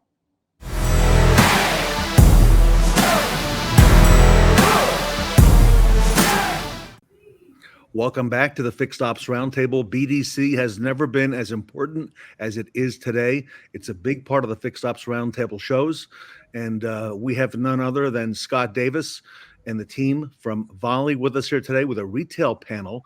I'm joined today by Sarah Vantine, Vice President of the Fixed Ops Roundtable, Tully Williams from the Nilo Company in Sacramento, California, the Fixed Ops Director. Scott Davis is here, and I also want to introduce everybody to Marla, Cardenas, and Liza Martenson. Marla, if you don't mind, first just introduce yourself and tell us who you are and what you do. I'm down here in Houston. I'm the platform director for all the Team Gilman stores. Been in the business for about 40 years. Marla, welcome. Welcome to the Fixed Ops Roundtable. Thank you for joining us. And Liza. Yeah, I'm the vice president for our customer success team at Volie. I'm based in Fort Myers, Florida, originally from Wisconsin, but migrated south a few years ago. So thanks for having us. Well, thank you, everybody, for joining us. We have a wealth of knowledge here, and I'll get right to it. Tully, I'm going to come to you first over in Sacramento. I want to talk a little bit about centralizing BDCs. I know that's something that you have done at Nilo. You recently expanded that. Tully, why are you centralized? It was a big decision, right? First is that we had to have the right software. And of course, Scott at Volie came through for us. But I think that too is that when we look at what it really does for us, we answer the phone better. I'm just going to say it one more time. That's what it's all about. We answer the phone better and convert those to appointments. And when you have individual BDCs, I'm going to call those service coordinators at your store that do a whole bunch of other things as well, is that your focus is not answering the phone the best way possible. And with a centralized BDC, is that that's their job. Their job and their bonuses are tied to making people happy and making sure that appointments show up. And we started small. And what we found is we said, let's do a couple stores because we were a little worried. You know, this was a new horizon for us. And then all of a sudden, every dealership's like, how do we get in? We need to get in. We need to get in because we're answering the phones. We're taking that away from the store. And oh my God, we're doing a much better job converting those great people that call us into appointments that show up 100% of the time. Liza, you work with a lot of dealerships around the country. What are you seeing when it comes to centralization? Similar to what Tully's mentioning. I think initially when you've got a group of stores, you might have some personalities at the store who are hesitant to centralizing. I think, right, people like being able to see and touch and feel people at their store who are talking to their customers. But as Tully's mentioning, I think that staffing wise, management wise, centralizing your BDC, there are a lot of advantages. We have a lot of groups that move to centralizing their BDC, even moving then that centralized team outside of any dealership. So they might be working out of a separate office so that they really can stay tuned in to all of the communications that they have with their customers. So agreed. Thank you, Liza. Marla, what are you seeing there at Gilman? A lot of what was just said. We originally had coordinators at each of the stores, yet we were still hemorrhaging phone calls. And quite frankly, I think our service advisors are very good face-to-face. And this also allows them more time with the customers and not panicking to try to grab a call. Once we centralized it, and especially got on Volie, we became extremely super efficient. And our drop rate went down to basically telling us we're overstaffed and we're at half the staff we used to be. So financially, it makes an extraordinary difference. All the way around, it makes a big difference. And we were originally on the second floor of one of our Honda buildings. And we elected to move it into its own area outside of that, where we don't allow anybody in but people who are related to the call center. Tully, do you agree with some of that in terms of the advisors being better face-to-face? Let's just put it this way. Advisors are not good at appointment making at all. And here's the deal. If they're busy, they're going to push the appointment off, right? They are not designed to take appointments. They're designed to make customers happy that, like Marla said, that are in front of you only. That's what we want them to do because that's what they do a great job of. Same day selling, CSI, get the car done right, give them the quotes, give them the pictures and videos. That's what we want a service writer to do. And we want to take away all of the appointments calls away from the store 100% and let someone that knows that, because that's their job to do 100% of the time. And what you'll see is that you'll see that with Volie, we don't miss a phone call. If it goes to a voicemail in Volie, it automatically gets rerouted to, it gets answered right away and respond. As our customers know that when they hit that appointment only button on their phone, they know they're going to get someone to answer them right away or within 5 minutes. And that to me is the huge win here. Sarah, you've worked with a lot of BDCs all across the country. What are you seeing? I love the discussion about a centralized BDC because I've found that that's really been the most effective strategy, both for your investment and then also from a growth strategy perspective. So I'll equate a centralized BDC to kind of being like on the Starship Enterprise in Star Trek. When you have a BDC manager that's right there on the bridge, you have your whole team surrounding you. When something happens, you can make a split-second decision about what needs to happen with that customer, with that phone call. When you have things spread out across different rooftops and stores, now you're relying on the phone system. They have to pick up the phone and try to reach the BDC manager or reach somebody else in management. to get them to help that customer situation. And that just creates more inefficiencies from a timing perspective. And so from a customer satisfaction side, from a financial side, when you have all your people centrally located and together as a manager, when something is going on, you can make that split-second decision to benefit that customer. The customer doesn't get that hold time to delay their satisfaction, and then everything else speeds up. Sarah, you mentioned the Starship Enterprise. I can already see Tully Williams having some visions of grandiose there with his new centralized BDC, perhaps renaming it to the Starship Enterprise, Sarah. Tully, we're happy to rebadge your BDC. You're 100% right. And it's one thing you said that really caught my eye is that when you have a BDC manager, and what we found is that we had a service advisor that was doing an incredible job, was part of our Millionaire Club, right? That decided to want to do some management and take it easy a little bit, is that we had him take over our BDC. I think he's probably working a little bit harder now. But the goal is that that's what their job is 100%. Think about a BDC agent. I'm gonna call a service coordinator at a store. The service manager is not really worried about that person. What are they worried about? Are we answering the phone? Is a customer upset? The technician caught the car on fire. The toilet's plugged. I got to turn the AC up. That's all they care about, right? And when you have a BDC agent that is her or his focus is to do what? To make sure people get the phone answered and done a proper way and fill up your appointment calendar. That's what happens. The focus is on answering the phone and making great appointments. And also make outbound appointments. That has been one of our big successes at the Nilo Company. Tully, I want to expand on that because we have Scott with us here today. Talk to us over at the Nilo Company. You've got 10 luxury import dealerships in the Sacramento, California market. You've got the oldest Porsche dealership in the United States, and also now most recently, the newest Porsche dealership. And you decided to centralize the BDC at the new Porsche location. What were some of the thoughts behind doing that, and why now? So I think when we look at it, when we first started, I think we started like 5 or 6 months ago, and it was actually on the Fixed Ops Roundtable. How you got Scott and I together is that we decided to try it small because we were scared, just like everybody else is saying, "Oh my God, we're going to blow this place up." And what we found is that we put 1 store, then 2 stores, and 3 stores, and now we have 8 out of the 10 stores on it. And we're trying to modify the phone system that it points it out there. I think someone mentioned, get them away from the dealership.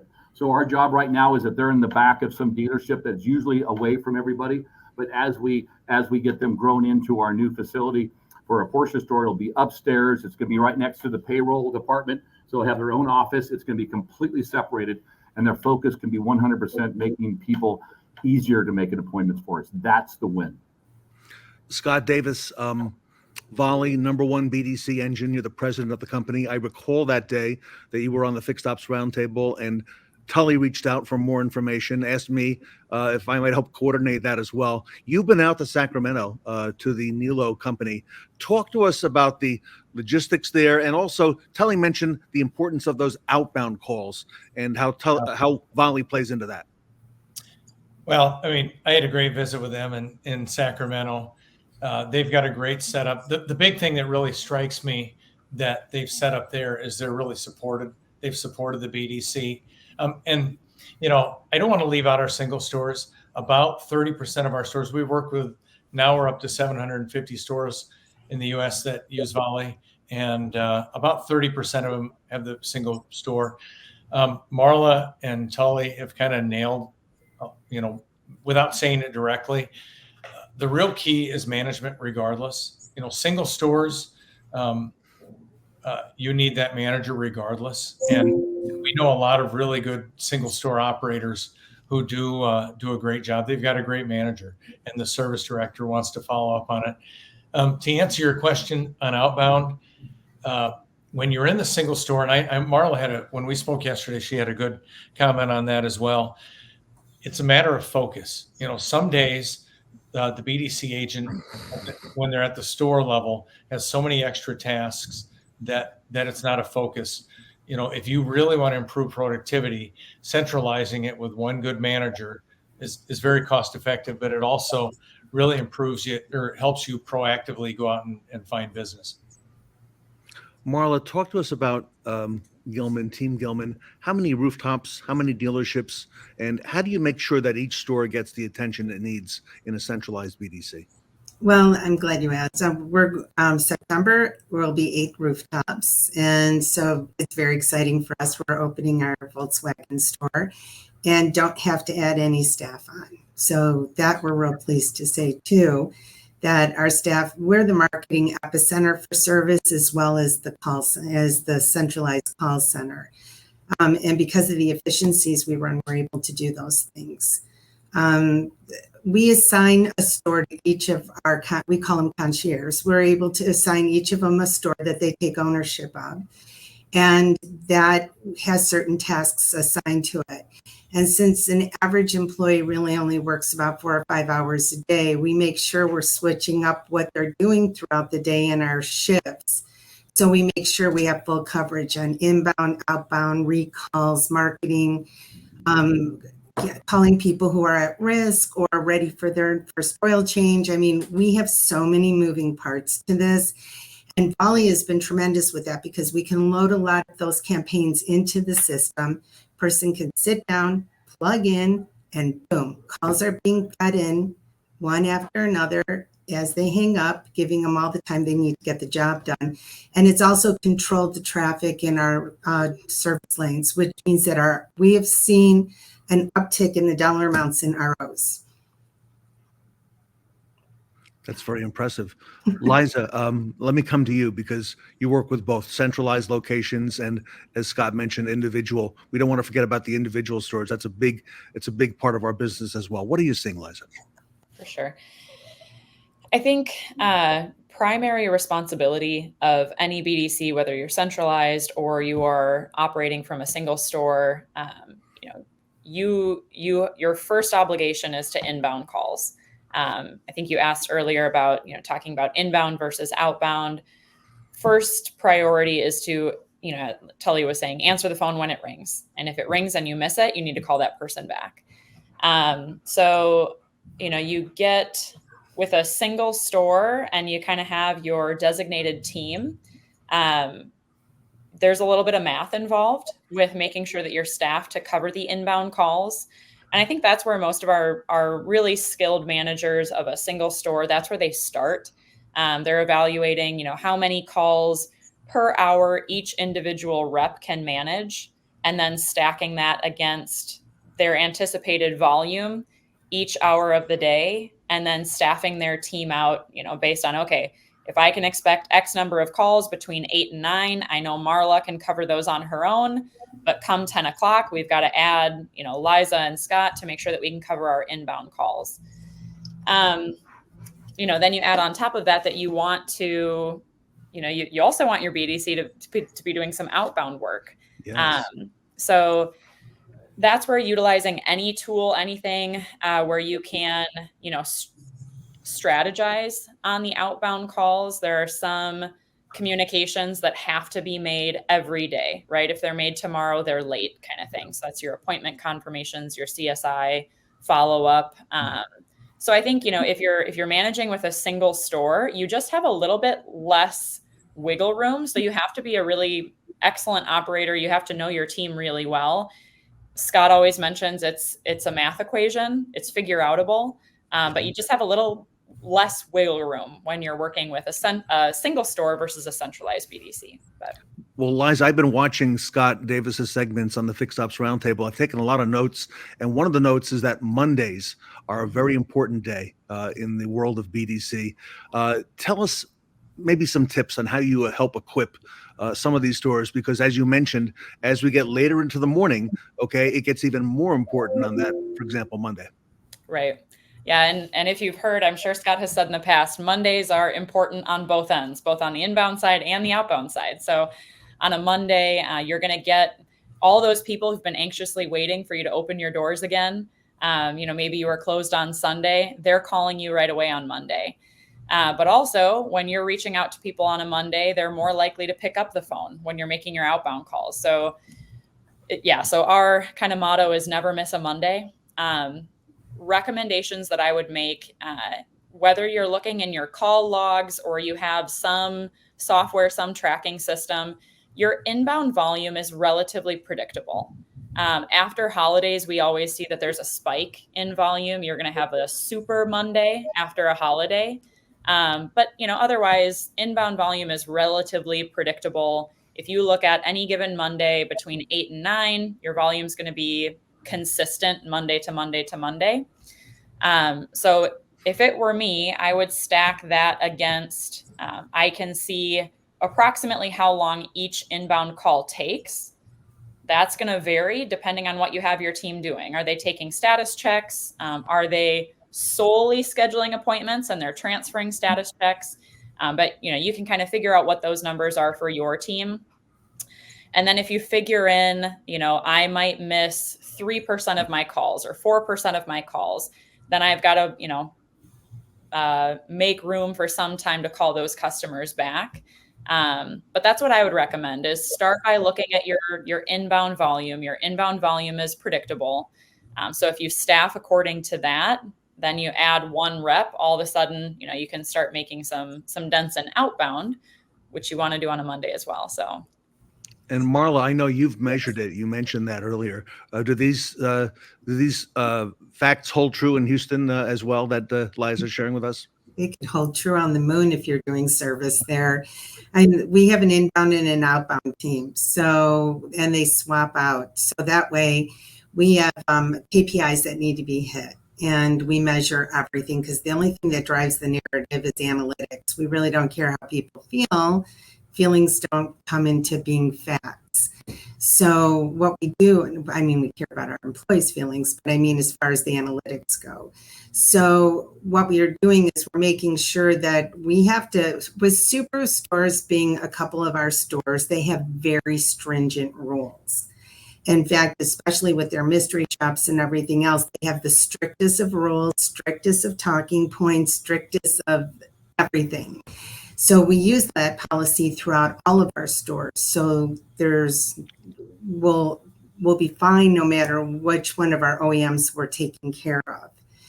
And that way we make sure we get it before a certain amount of rings that we answer it. And then we're making sure we're still getting our outbounds done in a timely fashion. And then we have AI that assists us after hours and is sending text messages, answering text messages, taking calls. So when we get in, we're efficiently able to start on that in the morning. Sarah, isn't this refreshing to hear this really strong panel on BDC? Ted, it's been something that I've been passionate about for over 14 years. And BDC is, it's just exactly what the name entails, business development. And so many times dealerships lose sight of that role in a BDC is the business development component. And the inbound calls, sometimes dealerships only focus on that element. Just let's stop the bleeding, answer the phone, and move on with it. But the outbound is so important because that additional component is what makes the difference in your business and actually grows your customer base and grows the loyalty that your customers have to you. Tully, I see you chomping at the bit to get in. Go ahead. I think the outbound call has been our biggest eye-opening event. I think, the inbounds, we're doing a much better job than we ever did before. But the outbounds, as we do pictures and videos for every inspection that we do, and we sell things that we recommend our family members, that when the customer leaves and doesn't buy everything, which we expect that customer already knows they should already have that. So our outbounds on declined services that we do have been huge success because they already know what they need, and we're not selling them things they don't need. And that helps the outbounds. Another thing, the biggest thing is special order parts, which I call future, that will be what your future allowance is going to be to send back to the factory after 12 months. We call on all of those, and we've had a great success bringing those people back in. And if they don't want to come back in, we can tell the parts manager that part, they can return it. So we do a great job on making sure we have special order parts. And then last but not least, recalls. Well, that's what the BDC loves the best because they know they're going to get an appointment probably for sure, right? And those are the ones they all like. And then now, guess what happens? Our OEMs are loving us because we're doing what? We're getting our recalls done in our market. So when you look at the outbounds, to me, that is probably the best thing about a BDC is making sure we're getting those outbounds, talking to those great employees. Our employees are talking to our great customers and getting them back in the door on a regular basis. And then the holy grail is, let's call them before they need a service appointment, not after they need a service appointment that you missed it. And now we're seeing those as we building up all of our campaigns inside Volie, those are being huge success for us. When we opened up a new store, when we opened up another Porsche store, that Porsche store is empty. So what now we can call people up and say you're a Porsche customer and you're due. We can tell them they have an option of what store, and guess what? That person can handle that right quickly on the phone. Having those outbound calls are the best. And what we're finding out is that when the person answers the phone, we make the appointment 60+% of the time. It's a huge number, right? And all we want to do is get better and better. As Marla said, we're all about KPIs. At the Nilo company, we are all about the KPIs, and we want to show the wins every day. Marla, I see you shaking your head. Tully's talking about outbound. He's talking about recalls, about how this leads to pictures and videos. Marla, this is really a huge strategy at the dealership. Well, this is very exciting for us because this is a real strong point for us and something we couldn't manage without being on Volie. There was just no way to do it. There was no way for me to not only manage it, but there was no way for me to measure it. So, for instance, if somebody calls in and just hangs up right away, we call those people back. And on those people we call back, we have a 26 to 32%, depending on the brand, set rate for appointments. Now, would they have come in? I don't know. We don't know. But what we do know is we didn't have to play poker with it. The other thing too is that it helps us be extraordinarily efficient between our text messaging and our phone calls, which for our first owners clinics, our request and declines, our CSI, CSC, whatever brand you're with, our Conquest, we've gotten very good with Conquest. There's a whole lot of other things that we have moving. Special order parts is one of them as well, and body shop too. I mean, we have so many different avenues we're able to measure on. But the thing is that it's just like you were saying, is that our appointment penetration is so extremely high, but our show rate that's the report card. And when you're hovering in the high 80s month over month, you can't fudge those type of numbers. And the heat rate. Now, if you ask your service advisors and you ask your service directors, once they do this, how's the heat in your department? The customer heat goes down exponentially because you actually have people who are actually answering the phone. So, which is nice. And setting appointments for when the customer wants to come in, not when the service advisor is available to take care of the customer. So there's a whole lot of, it's like a finely tuned watch. There's a lot going on. Marla, I've learned a lot from the Volie panels over the last year, and a lot of terms that Scott Davis has brought. That's a new term for me, heat rate. I'm going to put that one down in the book. And I'm going to follow up with Scott. Scott, you've got two very respected dealer groups here, Gilman in Houston, Nilo in California. They're using the Volie system. Scott, they know the numbers. They know the percentages. They know where they're at. And that speaks volumes to what you're doing at Volie. Well, we want to help them run profitable BDCs. By the way, September is hurricane season in Florida. I did lose power twice. I don't know if you guys noticed that. Hopefully that was when Liza was talking, but we're all good here. We want to give them the numbers so that they can run a profitable BDC. It all comes down to management. I will talk a bit about labor. Marla kind of hit it on the head. If you you can generally add additional stores without adding labor if you centralize it, and the math is a lot better. I mean, if you've got a single store and you take 50 inbound calls a day, just because of how they're dispersed, you might have dropped 20 of them, and that just doesn't happen with or they get sent to a service advisor or such. I still think the key is these guys, though. We give them the numbers they need. The management is what runs these things. Software only amplifies good people doing it, and they're good examples of it. I did want to have them talk about showing all the stores love how they do that, because one of the big complaints for the stores that choose not to centralize, we do have some very large publics that don't centralize their BDCs, and one of their complaints is that the service managers complain that their store isn't getting enough attention. So how do you guys answer that? I'll take that first. So what we like to do is that we like to do the BDC roadshow. So, and what happens is the first one we did, we took everyone from the BDC and then no one answered the phone. So we learned that really quickly.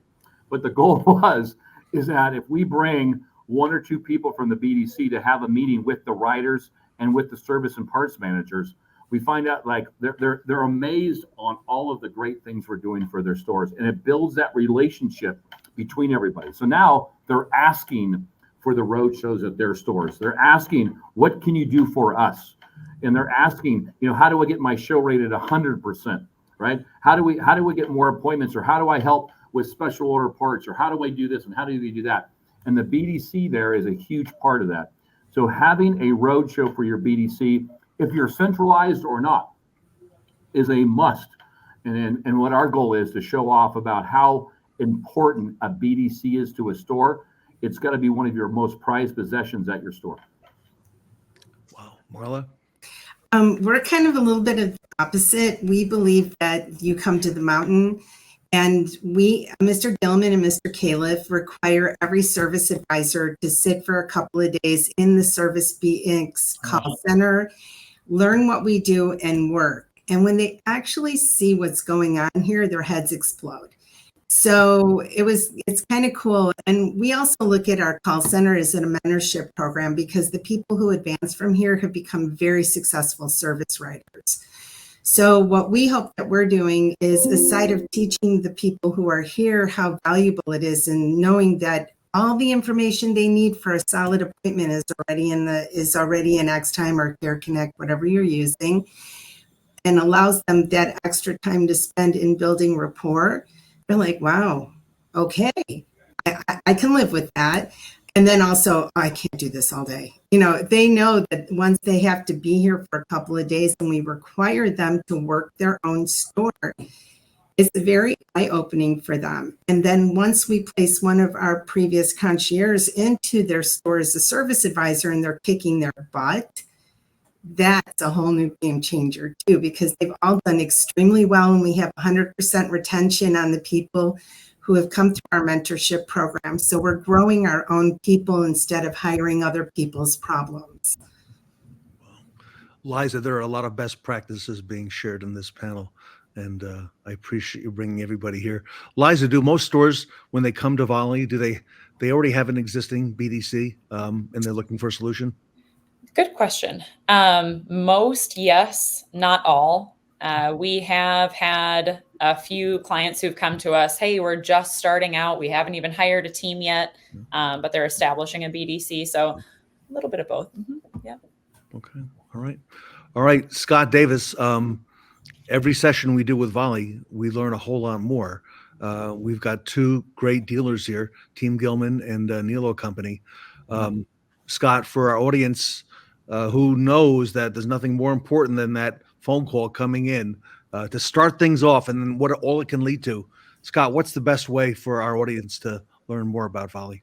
Well, of course, our website, volie.com, my email and my cell phones on the screen too. I answer every call, nights, weekends, I'll be here.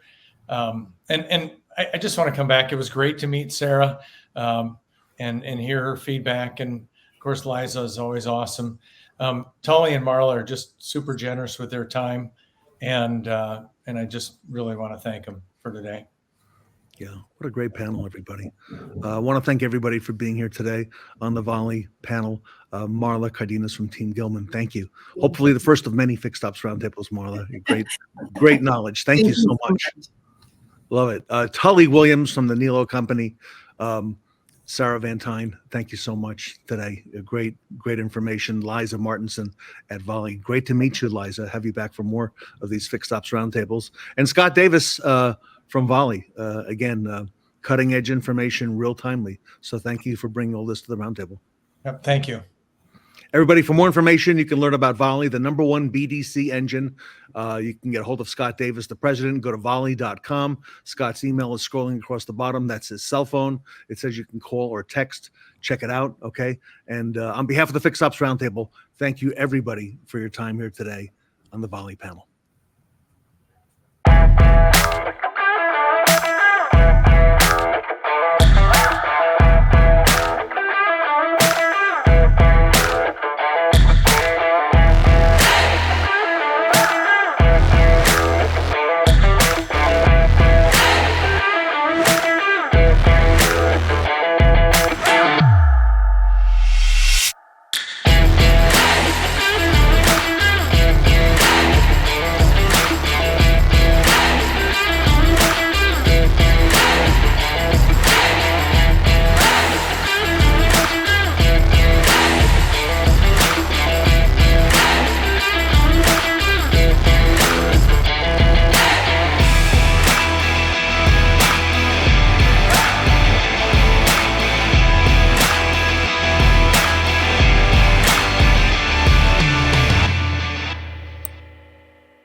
I'm out here today appraising and buying cars from total strangers using just two things, our AccuTrade mobile app and our Bluetooth OBD2 scanner.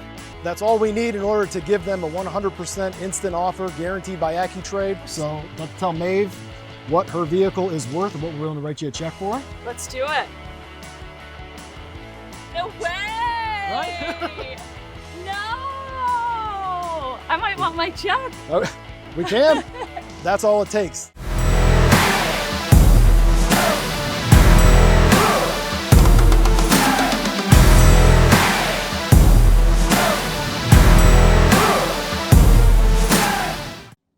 Flip the page onto our expert speakers from our Fixed Ops magazine panel up next.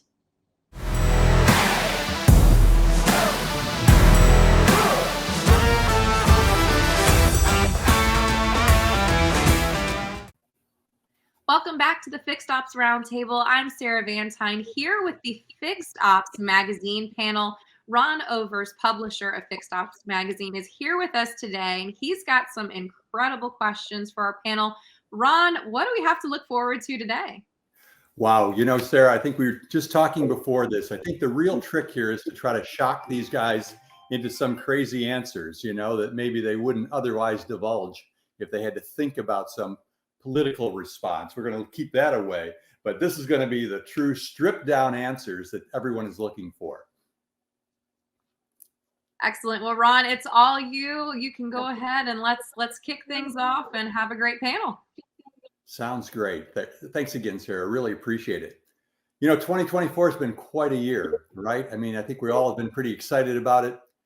Here at Fixed Ops Magazine, we're excited because somehow we got to 20 years of publishing this magazine. And, you know, there's been a lot of fun, you know, just really putting this together and learning from the best in the industry. Many of them are right here on this panel. And it's a really exciting time to go through and learn. But, you know, I thought we'd do a little bit of a replay here and say, okay, so tell me, you got to this point in 2024. What would you have done differently than what you actually did between January and now November 18th? That really you say, you know what, that was good, but I could have done this and it would have been better. And, you know, we always are looking ahead. Okay, what are you going to do in the next quarter? Tell me looking back, you know, I'm not looking just because you had a fumble, but maybe you had something that was good, but you could have maybe done a little something different that would have worked out even better. So let's catch Tully before he thinks too much about it and go right at it, buddy. Well, that's a really great question, and congratulations on a magnificent 20 years, Ron, for all you do for the Fixed Ops. Thank you. So, you know, that was a great question to think about. And I was thinking about what should I have done or changed differently? And I think about the contest that we're running the next 2 months is what drives repeat and referral business. And we look at the big four, and the big four is batteries, brakes, maintenance, and tires. And, you know, before, I would say at the beginning of the year, I focused on same-day selling, which is good. Selling recommendations, we'd sell our family members. But you know what? If I think about now, I would have said, I want to sell recommendations. I would sell our family members, but I want to focus on those key items that drive retention, which is brake, batteries, and tires. And I wish I would have started earlier. So how do we keep people happy? How do we keep people coming back to our store? Brakes, batteries, tires, and maintenance. Great point. So really focusing on those things, keeping them in your family, making it all work for them. 100%. Nice. Edward, how about yourself? What's going on down at Bozard? What's new? Always got to put on the gas, and I think I know what Shon's answer is going to be here, but we'll let that be a surprise. He turned old last week, so.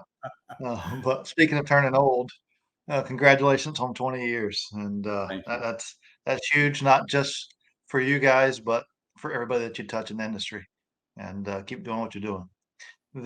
For us, 2024 has been a big push for mobile, and we've been preaching the mobile game for 4 or 5 years. But this year, we really put a big push to move and to get to nearly 50 trucks on the road. And one of the things that we felt like throughout the year, at some point, we're going to shift to paperless. And I wish I'd have done that so much sooner, because we all feel like we got to have that piece of paper. I got to go back to the shop. I got to get that. I got to go back and get this. We look for that something tangible. Well, if it's not there, you never have to look for it. And we need to use the resources available to us. It's already been out there. I say in this business, we're 30 years behind already. We should have been paperless 10 years ago. And that's a heavy push in the last couple months of this year is I want to get not only my service process paperless, but I want to get sales paperless as well. And it just makes it so much easier to transact remotely, whether it's sales or service then.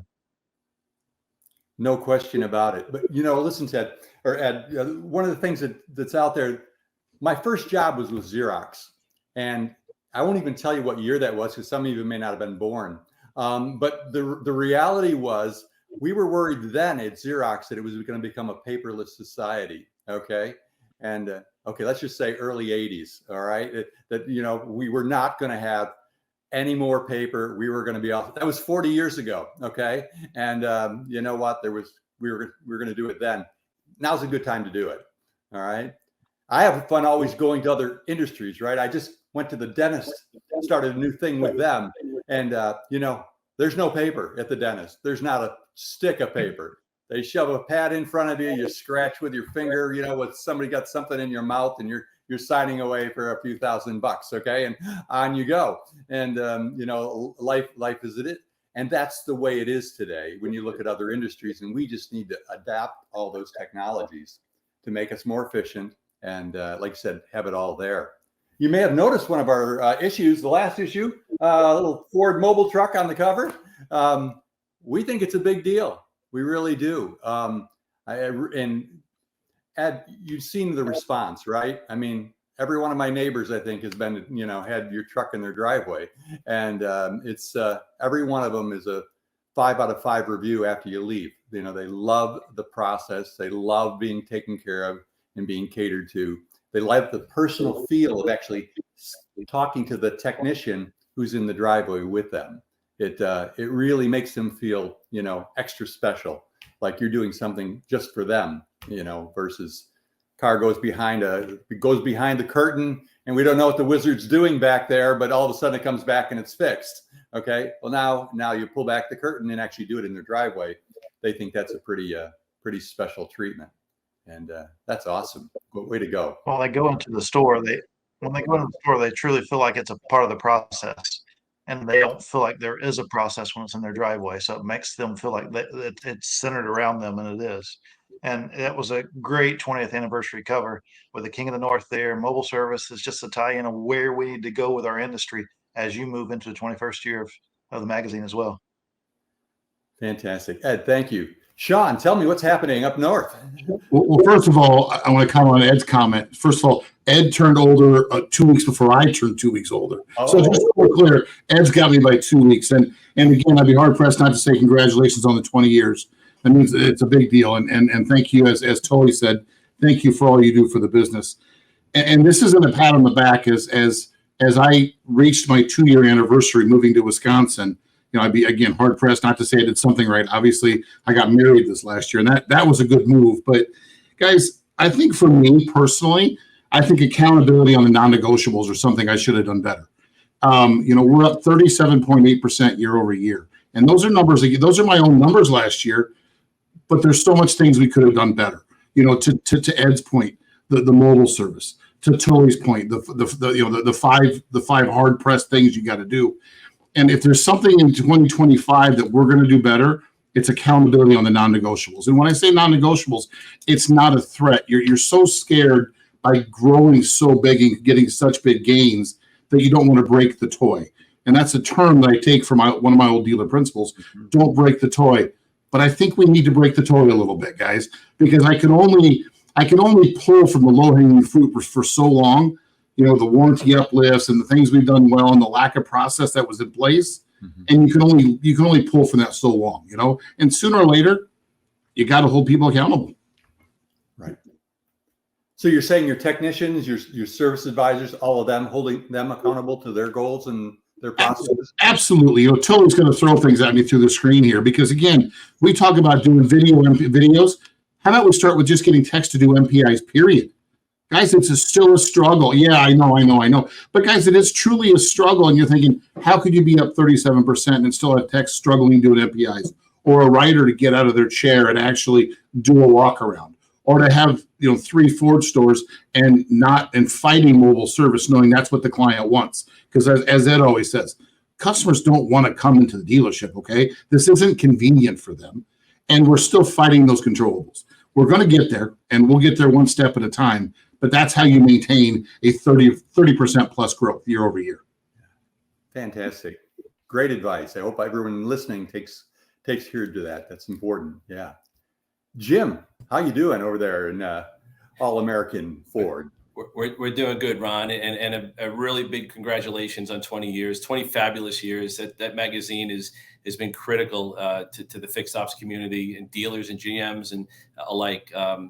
As I told you, 10 years ago, we started getting the publication delivered to the dealer, and the dealer principal would read it and fold pages over and come down and have conversations about an article that was written about some type of new product that was being profiled in your magazine. And it really means a lot because the reach and the amount of attraction that this magazine brings is just critical to our success in this industry. So congratulations on a 20 and keep it going as it is. Keep going. It's really great. 2024 has been an interesting year here. It's been a great year. A lot of my focus and my energy was building out remote service. As you know, you've kind of, watched it go. We went from, a couple trucks and we've expanded, and our pickup and delivery process is really gone out there big time, and you had to scale. So, my focus was the customer experience. I was all in. I wanted to build it, scale, grow. I've seen success from other people on this panel. It's just been a great experience. And I don't want to say I took my eye off the ball, but I didn't. I should worry about employee satisfaction also, right? So you can't have a successful customer satisfaction if your employees aren't in a good place and they're being rewarded and recognized. And I'm not saying we don't do that here, but I really want to, if I had to do it over, I would probably put a little bit more attention to them, because they were an incredible part of building this out, what we did here in 24. And we really built out remote service from pickup and delivery and mobile service. We are on the map and then some, and then some. So, the recognition, what they do, down in Bozard, where they break records, they take an actual a vinyl record and snap it in half. I mean, that's just incredible. It's not always about the bonus and the money and the pizza party. It's about individual recognition, about doing things and spotlighting that employee for a standout job and really outstanding service. So you're only as good as the team you surround yourself with. So that really drives the success to different levels. I got to tell you that's really how it's done. And I really want to pay as much attention to the employees as I did in 24, building out remote services here within the organization. And that's how I feel. And that's the answer to your question, Ron. That's really, it means a lot to me, because without them, I'm not in the position I'm in. It just, that's how it works. So I want to really refocus my attention and give them as much as I did the customer experience.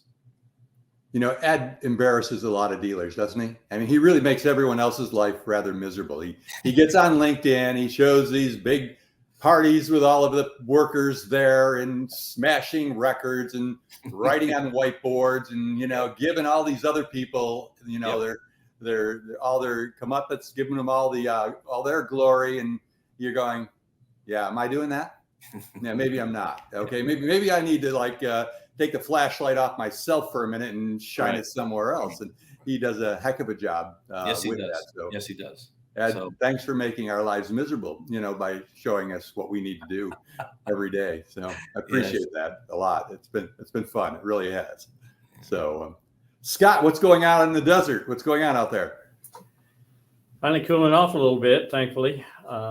And congratulations on 20 years. That's an amazing accomplishment. Just thinking about the wealth of knowledge and insight that your magazine has provided to the fixed op community in those 20 years is just incredible. So great job. For this year, about mid-year, I kind of blew up the shop. We're on lateral sport here, and I did a lot of moving people around and changing some of the group leaders and things like that. I think a lot of the people, as Jim said, a lot of people felt underappreciated and underutilized, and that has made a huge impact in the way the shop's running. A few other things that we did with other departments, an Express Plus department, and somebody to oversee those and mentor them. We've really ramped up our mentoring program. We've got an apprenticeship program here. The roadmap to success, we call it, lines out exactly what they need to do to start as a lot attendant and become a full-fledged technician. But, you know, for the month of October, we had a record month. So I think that's in part due to some of the changes that were made. And the thing that I would do differently is make the changes sooner. It's something I'd been thinking about for a long time. Just never pulled the trigger. You always hate to kind of blow up the shop like that. And it's not that we didn't change any personnel. We just moved them around in some of their roles and whatnot and made them more efficient, basically, and happier too. So that's what I would do differently is do it in January, not July. I think we're all guilty of that, right? We all, you know, we roll through the year, we're busy, we're getting things done. And then we finally, you know, say, okay, the year's like half over. Shoot, I better do something, you know, and on we go. We get moving and we get the changes in place. And yeah, great. We had a good half year. Could have had a great year, great full year if I would have got started a little bit earlier, you know.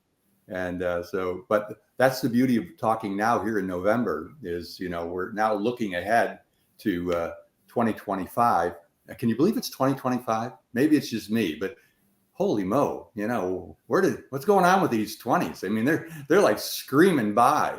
I mean, I remember joking in 2020 saying, yeah, in 2025, you know, we're going to have some electric cars, you know, we're going to have 35% of the inventory of car sales be 2025 and 26. Okay. I mean, things are moving along in a big hurry and we got to get aboard and make this stuff happen. As you look ahead to the next year ahead, there's some secret plans you have that you weren't going to reveal that I'm going to try to drag out of you and try to get just that one thing that you really think you're going to do in the year ahead. Maybe a stretch goal, I used to call them at General Motors, right? Something you're just like almost afraid to admit that we're going to try to do. But what is one of those stretch goal type things that you're looking at that you're like, yeah, I'm not even sure we're going to achieve this, but I'm going to at least give it a shot and see where we go with this thing. Tully, right off the cuff. Well, thank you. So here's what I think is that, you know, when you look at 24, has it been a good year? Yes, it has. You know, with all the great things that we've just heard and the process that we put in place, and it makes our employees happy and rich and tired, like Jim said, which I would 100% agree. I think the next thing is that how do we reach ourselves out to our great customers and clients? And I think my big stretch is forward-facing videos for techs and writers. It's a challenge. Some people are scared of that. When you look at forward-facing videos for riders, we did some demo tests and it was very successful. And then I wasn't way to track it and it kind of like dwindled down because we get embarrassed. But my goal is I think that when you have a face telling you what's wrong with your car and you have a face that's giving you an update or what the car needs, I think that's going to take it to the next level for us. Absolutely. And so, think yourself from a consumer, right? Something we don't always do, right? But if you're there, you get a text message come in, SMS message come in, you click the button and it goes, Ron, we've got some great news. And we got some news I still need to deliver. Here's what's going on. Okay. But I think when you look at that piece of the puzzle, is a lot of times is that there's no face. It's just a recording or a picture of the car or something. Of that nature. But, if I'm looking at the video and the guy's in the back working on it and say, hey, George just got the part in, he's working on it. George, you're going to be done today. Yeah, I'm going to have it done today and test drive it. I think you're going to give more connection to the customer, make everybody human, right? I mean, I don't want to be a robot. I'm not an AI guy. I'm a human guy. Yeah. Makes sense. Yeah. No, there's no question about it. And so many of the people, like you said, with the videos, it's like, show the license plate, show the side of the car so they know it's their car. And it's like, you know what? Stick your face in the camera with a car behind you and say, I got your sled behind me. It needs more than an oil change. Let's talk about it. Let's show you what they really need for the car and make it more personal. I think it's a great idea. That's a super one. Ed, how about you? Secret stretch goal you've got? So first, I want to talk about two things that was brought up, and one is congratulate Scott on challenging everyone's comfort zone, because that's exactly what he did. He stirred things up, broke them out of the comfort zone, and that's what we're afraid to do a lot of times. And like he said, he didn't change people, but he made them more efficient by changing things up that they do every day, change up their comfort zone, and then seeing is believing. And Tully's talking about videos next year, and we tie those things to it, and we make that our practice that we do every single time, then everyone wins. The customer wins, the transparency, the trust, all of it ties together, and we all win. For us, we've had a tech development program since 2015. It's been hugely successful for us, and we've been growing about 8 to 10 techs a year. And as we continue to grow, and as we want to dominate the remote world, we needed to grow techs at a faster rate. So about 45 days ago, October 1st, we immensely enhanced our tech development program, and it's now called Bozard Technical Institute, and it's part of Bozard University. And our mission in 2025 is to grow 50 technicians and create 50 technicians. And our mission again in 2026 will be that same number again. And we feel like we could do that for 4 years before we could get to the point where we need to level it off a bit. But that is our mission. We're going to run into some roadblocks. We already have in the 45 days that we've enhanced it. But we'll continue to work through those roadblocks, continue to enhance it, and make it the best program out there and make us the employer of choice down here in the South. Absolutely. I saw one of your posts about having like a field day, or should come and see what a mobile service is like, get some technicians to at least experience or think about doing that job. And what a great alternative to the guy saying, yeah, I don't want to sit in the shop and sweat all summer and freeze all winter and stand here under a dripping car full of salt. That's not my life. You're like, yeah, that isn't the life of a technician. Okay. There's another world. Let's talk about what that looks like and how exciting that can be. And start building that. That's pretty amazing. And that'll fill those 50 trucks out on the road for sure, huh? No doubt about it. Now that'll be great. A lot of times our technicians, they have that view of a nasty old shop that they don't want to be a part of. So yes, creating that showcase allowed them to see an opportunity to not necessarily work in a dirty old shop, but to have an opportunity to control their own destiny, create their own work environment, and have some freedom along the way. So yes, that was huge for us. Fantastic. Shon, what are your secrets for success in 2025? I think mine's more multi-tiered. It's something goes back to where Tully and I were on a panel together a couple sessions ago where, and I'm guilty of this, where we were recruiting heavily from other dealerships. And ultimately all we did was we jack the price up, we jack the market up. All we're doing is I'm stealing from Tully, I'm stealing from Jim and Ed and Tully, and all we're doing is just at some point we're pricing ourselves out of the market. And it was something that I heard Roger Penske say that said, everybody keeps complaining you're out of technicians, but you walk through your shop at 3:00 and it's empty. So are you short on technicians, or are you not utilizing the hours and the bays that you have? So I think in 2025, and we're already on the way, we're already rolling it out. I was fortunate enough, I think, to live in Florida during COVID, and we didn't really have COVID down there. Ron, you know that. Ed, you know that. It didn't exist. It did exist in Wisconsin, though. Okay, they closed on Saturdays and never reopened back up on Saturdays. We stopped being convenient for the client. Again, back to Ed's point of mobile service again. We lost focus on what it meant to be here for the client. And when we were at Northwood a couple pop-ups ago, the whole theory on everything was hospitality. And that's really where it's at, where, listen, my goal for 2024 was and by the way, for those that don't know, Ron doesn't warn us about the questions on this panel, okay? I want everybody to understand that. Ron does not warn us, unlike we do not know. But my goal for 2024 was fixed absorption. And if you go back and watch the many, many panels ago, we reached the fixed absorption. Out of my 8 stores, 6 of them have over 100%. I've got one at 136, okay? That's not a brag. We did what we set out to do, but now we got to get back to what's important. And to Jim's point, you got to make the employees happy. I think we've done that. I mean, yes, we're going to make them uncomfortable. Yes, we're going to finally make them do inspections. God forbid we might actually do a video inspection, okay? But we have to put the customer's focus. And the second thing is the one area up here, because EVs are not as popular up here. For those that don't know, we can't support them like everybody else can. The truck side of it, and I'll rely on Ed a lot on this. One of our biggest area of growth, well over 60%, is our focus on heavy duty trucks and the growth that's there, and not take advantage of the client, but the client doesn't care. They just that's their livelihood. And they were not focused on it. And we had a 47-year guy there that was running it and wasn't running it properly. We made a change, and you get 60% growth instantly, by the way. So I would say, between client focus and truck center, that would be that's 2025 for me. Yeah, boy, that makes perfect sense. And Ed, do you remember I had an electrician at my house, and he's driving this old Chevy truck. And he did some work for me, and so I went out there and made fun of his truck, something that I would love to do. And he goes, "I'd love to buy a new truck, but he said, I don't even know how to do that." I'm like, "Okay, so this is what you're going to do. Okay, here's the phone number. You're going to call this guy down there, Bozard, and he's going to set you up, and you're going to be all set. You're going to just nod your head. You're going to buy it.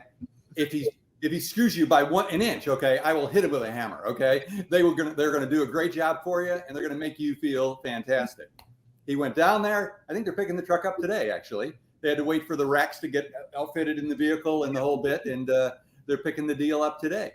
But, here's a guy that, he was afraid of his last visit at a car dealership and on the commercial side. And he wasn't going back there by himself. He needed somebody to hold his hand, drag him to the store, and go, "It's going to be okay. It's okay. Just trust these people." And the commercial side of it, it's huge. I mean, it's a successful electrician driving around literally probably a 12 to 15-year-old van that I didn't know if it was going to get to the next stop, and now he's got a brand new Ford truck, So that's what can happen. I mean, just that fast in this industry. It's crazy. But your point is well taken. There's tremendous growth on the commercial side available to you as well, and that will be a secret. Now, unfortunately, it won't be a secret, right? Because everybody's going to know about it. But that's really the place for growth, right? It is. And there's plenty more room to grow where that came from. Okay. So yeah. Just leave Shon's area alone, okay? Shon's got that mark. So you guys go somewhere else to grow your business. Let him have that, okay? Ed's got St. Augustine. Well, Ed's got Northern Florida, and then the rest you can go after the rest of it. So Jim, tell me about yourself. What are your secret plans for 2025? Sure, Ron. So secret plans, our reach goal, our stretch goal is we are going to double the fleet of vans that we have in service currently. So we're going to double and really ramp it up. We did a lot of a lot of improving on the processes through 23 and 24. We've worked out the kinks and the bugs. We made our mistakes early in and came out at the end a lot stronger, a lot smarter, and it's working very, very well. The proven results are there day in and day out. The customers are. It's tried and it's proven, and people are loving it. The experience, the convenience of it is there. And it's endless opportunity where you just talked about the commercial and the fleet side of it. And that's really where our expansion is going to come through 2025, is through the commercial and the fleet end of the Ford business. So Ford Motor Company, Ford Pro is still tremendously supporting remote experience. This is a big initiative. So we have their support all in, and we're going. We're not going to stop. We see great things. This is not going away anytime soon. This is the new way forward. And we're going to be a big part of it up here in the Northeast for sure. Awesome. Way to go. And like you said, the secret's out now, guys. This is it. So good stuff. Yeah. So what are you going to do in the desert down there, Scott? What are your plans? So kind of back to the basics for us. We're working on hours per RO. This 2024, we went from 1.7 to 2.1. Our goal for 2025 is going to be 2.5 hours per RO, which is that's a little bit of a stretch for a Subaru dealer. Our stretch goal is honestly going to be 3 hours per RO. So, and then effective labor rate, we want to get that to 85% of our door rate. And the main focus on getting that done is going to be the video MPIs. We're working on 100%. Every car gets a video MPI, and I really like what Tully said about the forward facing. I think that really might be the next level type stuff to go for. So we're going to have some conversation about that. And then I may need to talk to Ed, because I really think it's about time for us to get into the mobile service business. I've kind of been waiting for Subaru to hopefully get on board, and there has been some talk, but if they'd support the dealers, then definitely I think there's a need for it here. So that would be another goal for 2025, is to get some mobile service going. I think mobile service is going to be great in the next year. I think, just obviously we've seen what Ford has done, but I don't think it's limited just to Ford as well. I think any brand out there today, it's just a next level experience for the customer. I live in my little neighborhood here, and if you look at the number of trucks that pull up to people's houses today, that otherwise these people used to go to somebody's store. You want to buy carpet? You don't go to a carpet store. Carpet guy comes to your house, okay? Pulls out his van and says, which carpet do you like? Okay, let me tell you all about carpets. Boom, you got new carpets. It's done, okay? It's like you never went to a store. It doesn't matter what it is today.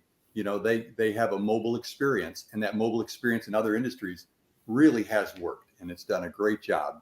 And it provides you with, I have to say, unlimited growth, but tremendous growth opportunities. It's Ed, we were talking way back when, hey, we're going to get to 99 bays, right? We're going to get 99 technicians up there. Yeah, then how do you get another technician? Okay, you put a shovel in the ground, you spend a whole lot of money, or you buy a truck and you put them on the road, and you make it happen. And it's really out there, and it's really available, for it today. Sarah, have we missed anything in these little secret talks? Ron, this is such an incredible group of people. And always I'm learning so much about the best practices that these gentlemen do in our industry. And it's always a pleasure to get to have them as part of the Fixed Ops Magazine panel. And Ron, I believe most of our panel have been on the cover, maybe even a couple times. I mean, how does one get on the cover of Fixed Ops Magazine? I'll tell you, that takes some arm twisting. It really does. No. It really, there's a few celebrities in the group. There's no question about it. Just about everybody here. Scott, I got to get you on board, buddy. So I think you're going to be next, right? But it comes down to, if you have something really important to say that people want to hear, then I want you on the cover, because you are the old E.F. Hutton, the person who talked and everyone just stopped and listened and said, dude, what do you got to say again? Because it's really important, Talking to Jim about the about the mobile service. I mean, he's tried it. It's worked. It's done. Ed has had articles on mobile service. Absolutely. They have figured it out, and listen to what they say in words. Sarah, we were talking one time and I said, we have about 38,000 different subscribers to our magazine, right? Which is like a small football stadium full of people. And if you were going to talk to those people, you would script your words out. You wouldn't get out there and say, hey, let me tell you what's going on in my life. You'd say, wait a minute, let me think about this carefully, because this is a big opportunity to talk in front of them. And that's what the magazine does. It gets them to slow down, write something really important and say, these are the words I choose to put in front of my peers. And I want them to, indelibly be stuck to a piece of paper that they're going to be able to read over and over and over and see. And it really makes a big difference. So to get on the cover, you get a hold of me and say, I got something cool to say. And you know what? I do my best to make that happen. So yeah, that's how it happens. Well, Ron, we all appreciate the incredible efforts that you've done for Fixed Operations and for the automotive community. 20 years of Fixed Ops Magazine, such an incredible milestone. And for those listening today, if you want to get your copy of Fixed Ops Magazine, down in the ticker below, fixedopsmag.com. Is it really that simple, Ron? All you do is just go to the website and subscribe?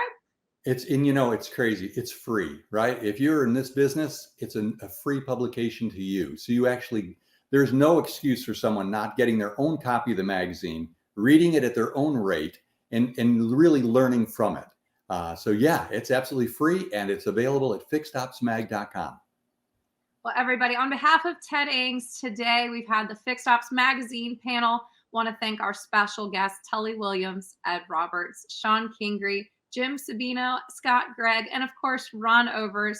Thank you for being part of this incredible panel with us today. Thank you, Sarah. Thank you all. I really appreciate it. It was a lot of fun. Everyone stay tuned. We've got some incredible segments coming up next at the Fixed Ops Roundtable. Do you have a great product you want to get in front of auto dealers across the country, and specifically their fixed ops departments? You know, their service, parts, and body shop. For over 15 years, Fixed Ops Magazine has been putting service-related products like yours in front of franchise auto dealers across the country. There simply is no better way to reach every dealer in the USA all at once. Hi, I'm Ron, the publisher of Fixed Ops Magazine, which is both a digital at fixedopsmag.com and print magazine that reaches out to over 38,000 subscribers who influence what products are purchased in the over 16,000 dealers across the country. Fixed Ops Magazine may even publish your article about a topic you are an expert and have a real passion for in this industry. Every article has the author's contact info so they can reach you. Write an article, run an ad, and an e-blast. We call that our bundle for success. You won't believe how great a deal it is.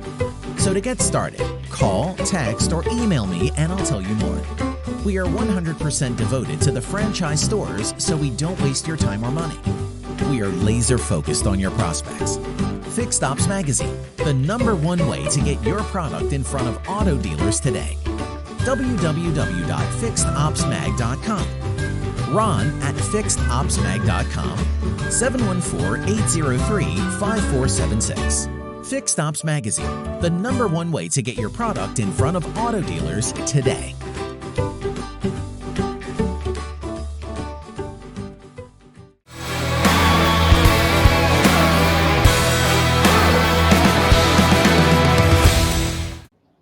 Pull out your tool belt and learn the best ways to create efficiencies for technicians in our next panel filmed live at Reynolds and Reynolds.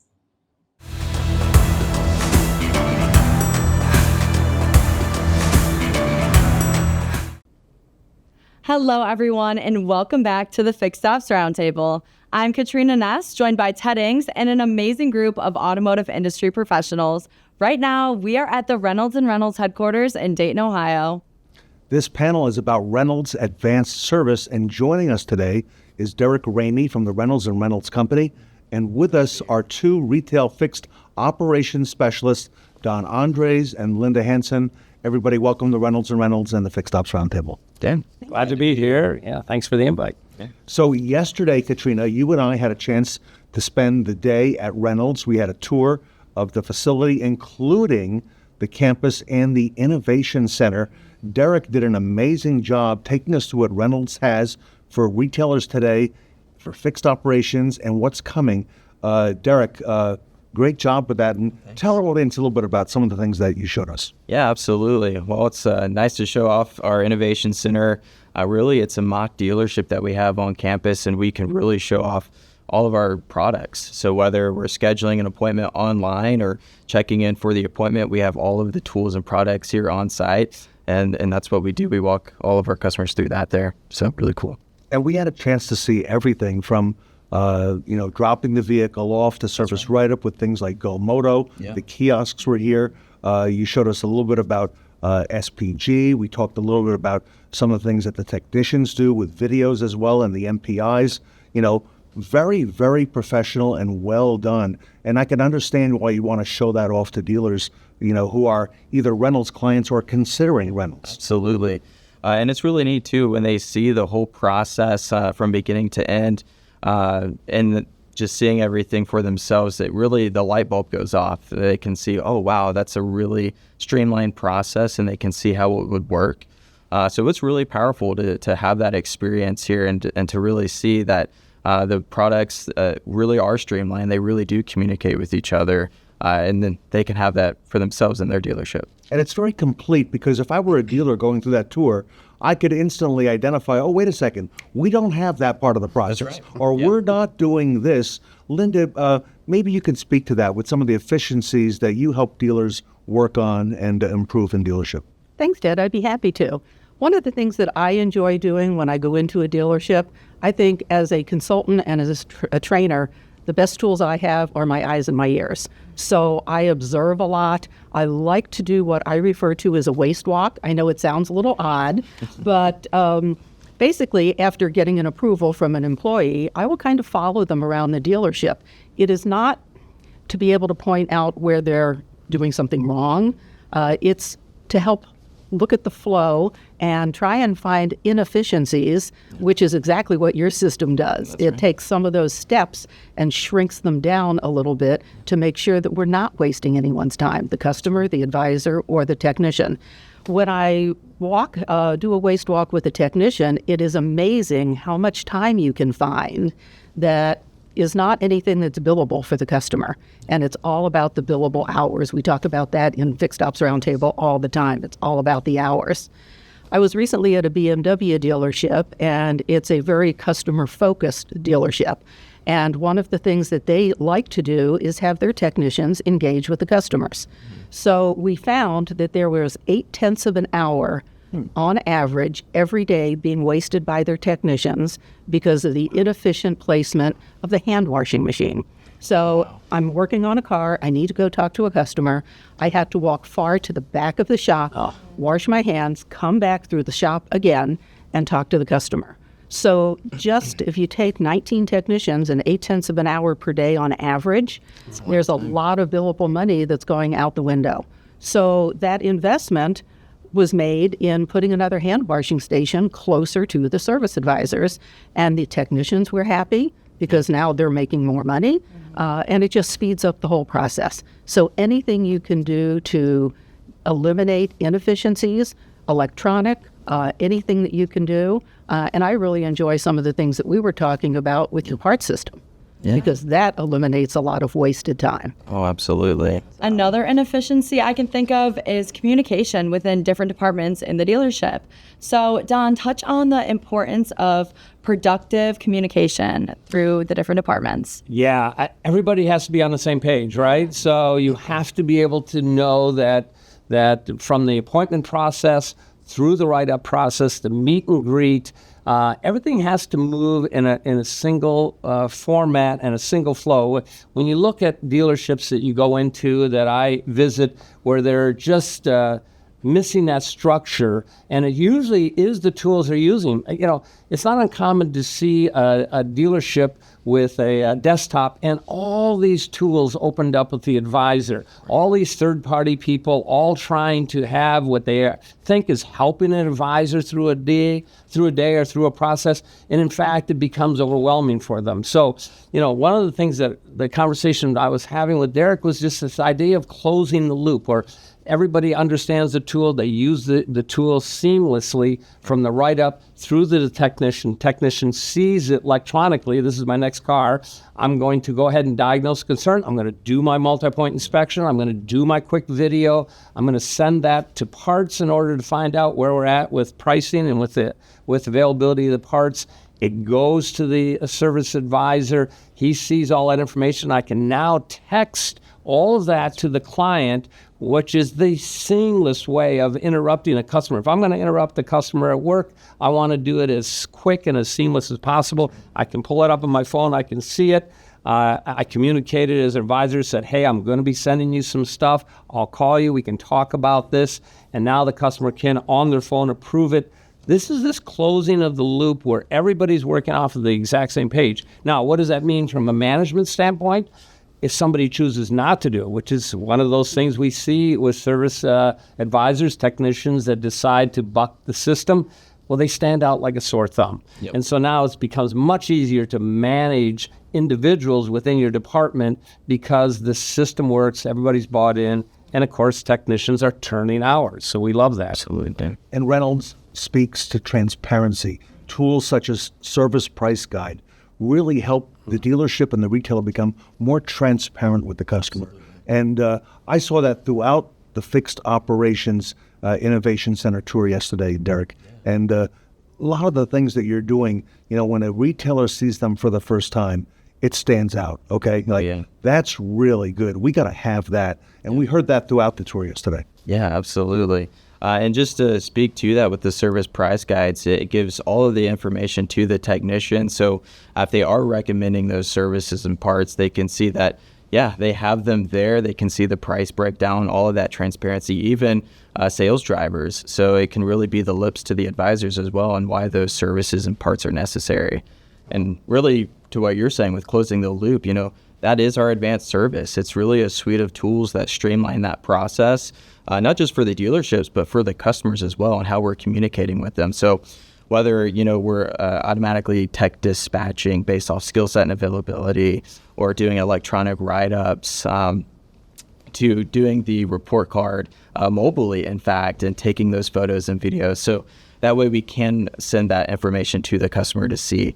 It's a really neat process. And Katrina, we saw this under the big umbrella of Retail Anywhere. Yep. Reynolds is focused on being able to retail that vehicle, whether it's on the sales side or on the service and parts side, anywhere the customer is, if they're at the dealership, if they're at home, if they're at work, as Derrike was just saying, contacting the customer. And it really makes it, it's not a disjointed process. It all speaks together in concert with one. I think that's really important for the customer. Yeah, it is. It's really smooth the way Reynolds has all their products set up. And we learned that yesterday in the Innovation Center, like Ted said, when we went and had the opportunity to tour their mock dealership. So it's not only beneficial for the customer, but also the consumer, because the consumer wants their car done as soon as possible. And when you have these processes that work together and are put in place that are seamless, it works wonders for the employees in the dealership, because they get to turn more hours, but also the consumer, because they get their car done faster.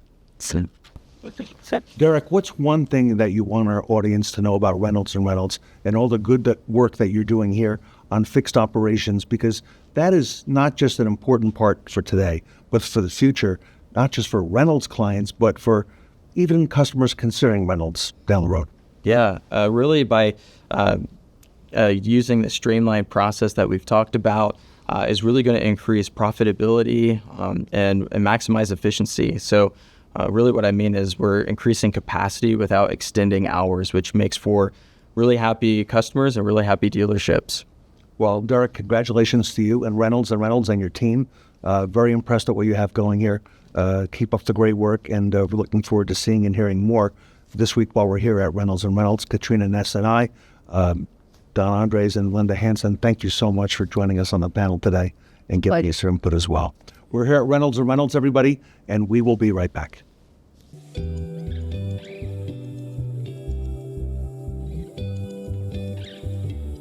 Prior to Reynolds, service was using one platform, sales was using another one. There were multiple different products we had to use. Everyone had to be an expert user on each one of them, and it made it really cumbersome for the guests when they arrived at the dealership.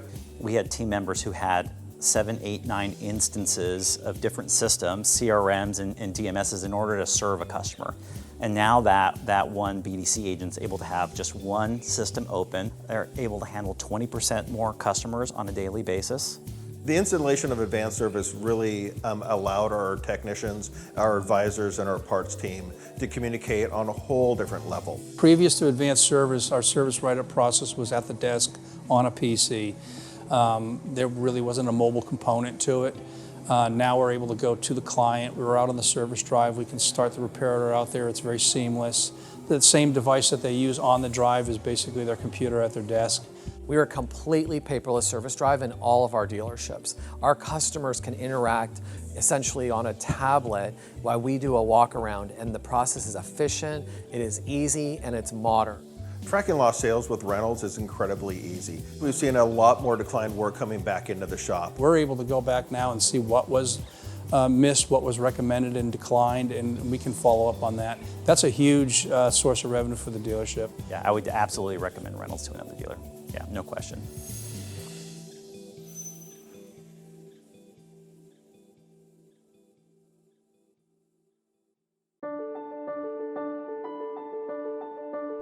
BG Experience provides a window into today's vehicle systems, including the engine, brake, driveline, and cooling system. You will learn about how each system functions, the challenges they face, and BG Products' preventative maintenance solutions to these challenges. BG Experience is used by automotive trade schools and service centers to educate students, technicians, and service advisors. The ability to see how individual components of complex vehicle systems interact in motion provides a more visceral understanding than older training methods. We partner with over 50,000 shops and service centers around the globe. BG Experience is an essential tool to engage and educate automotive professionals worldwide.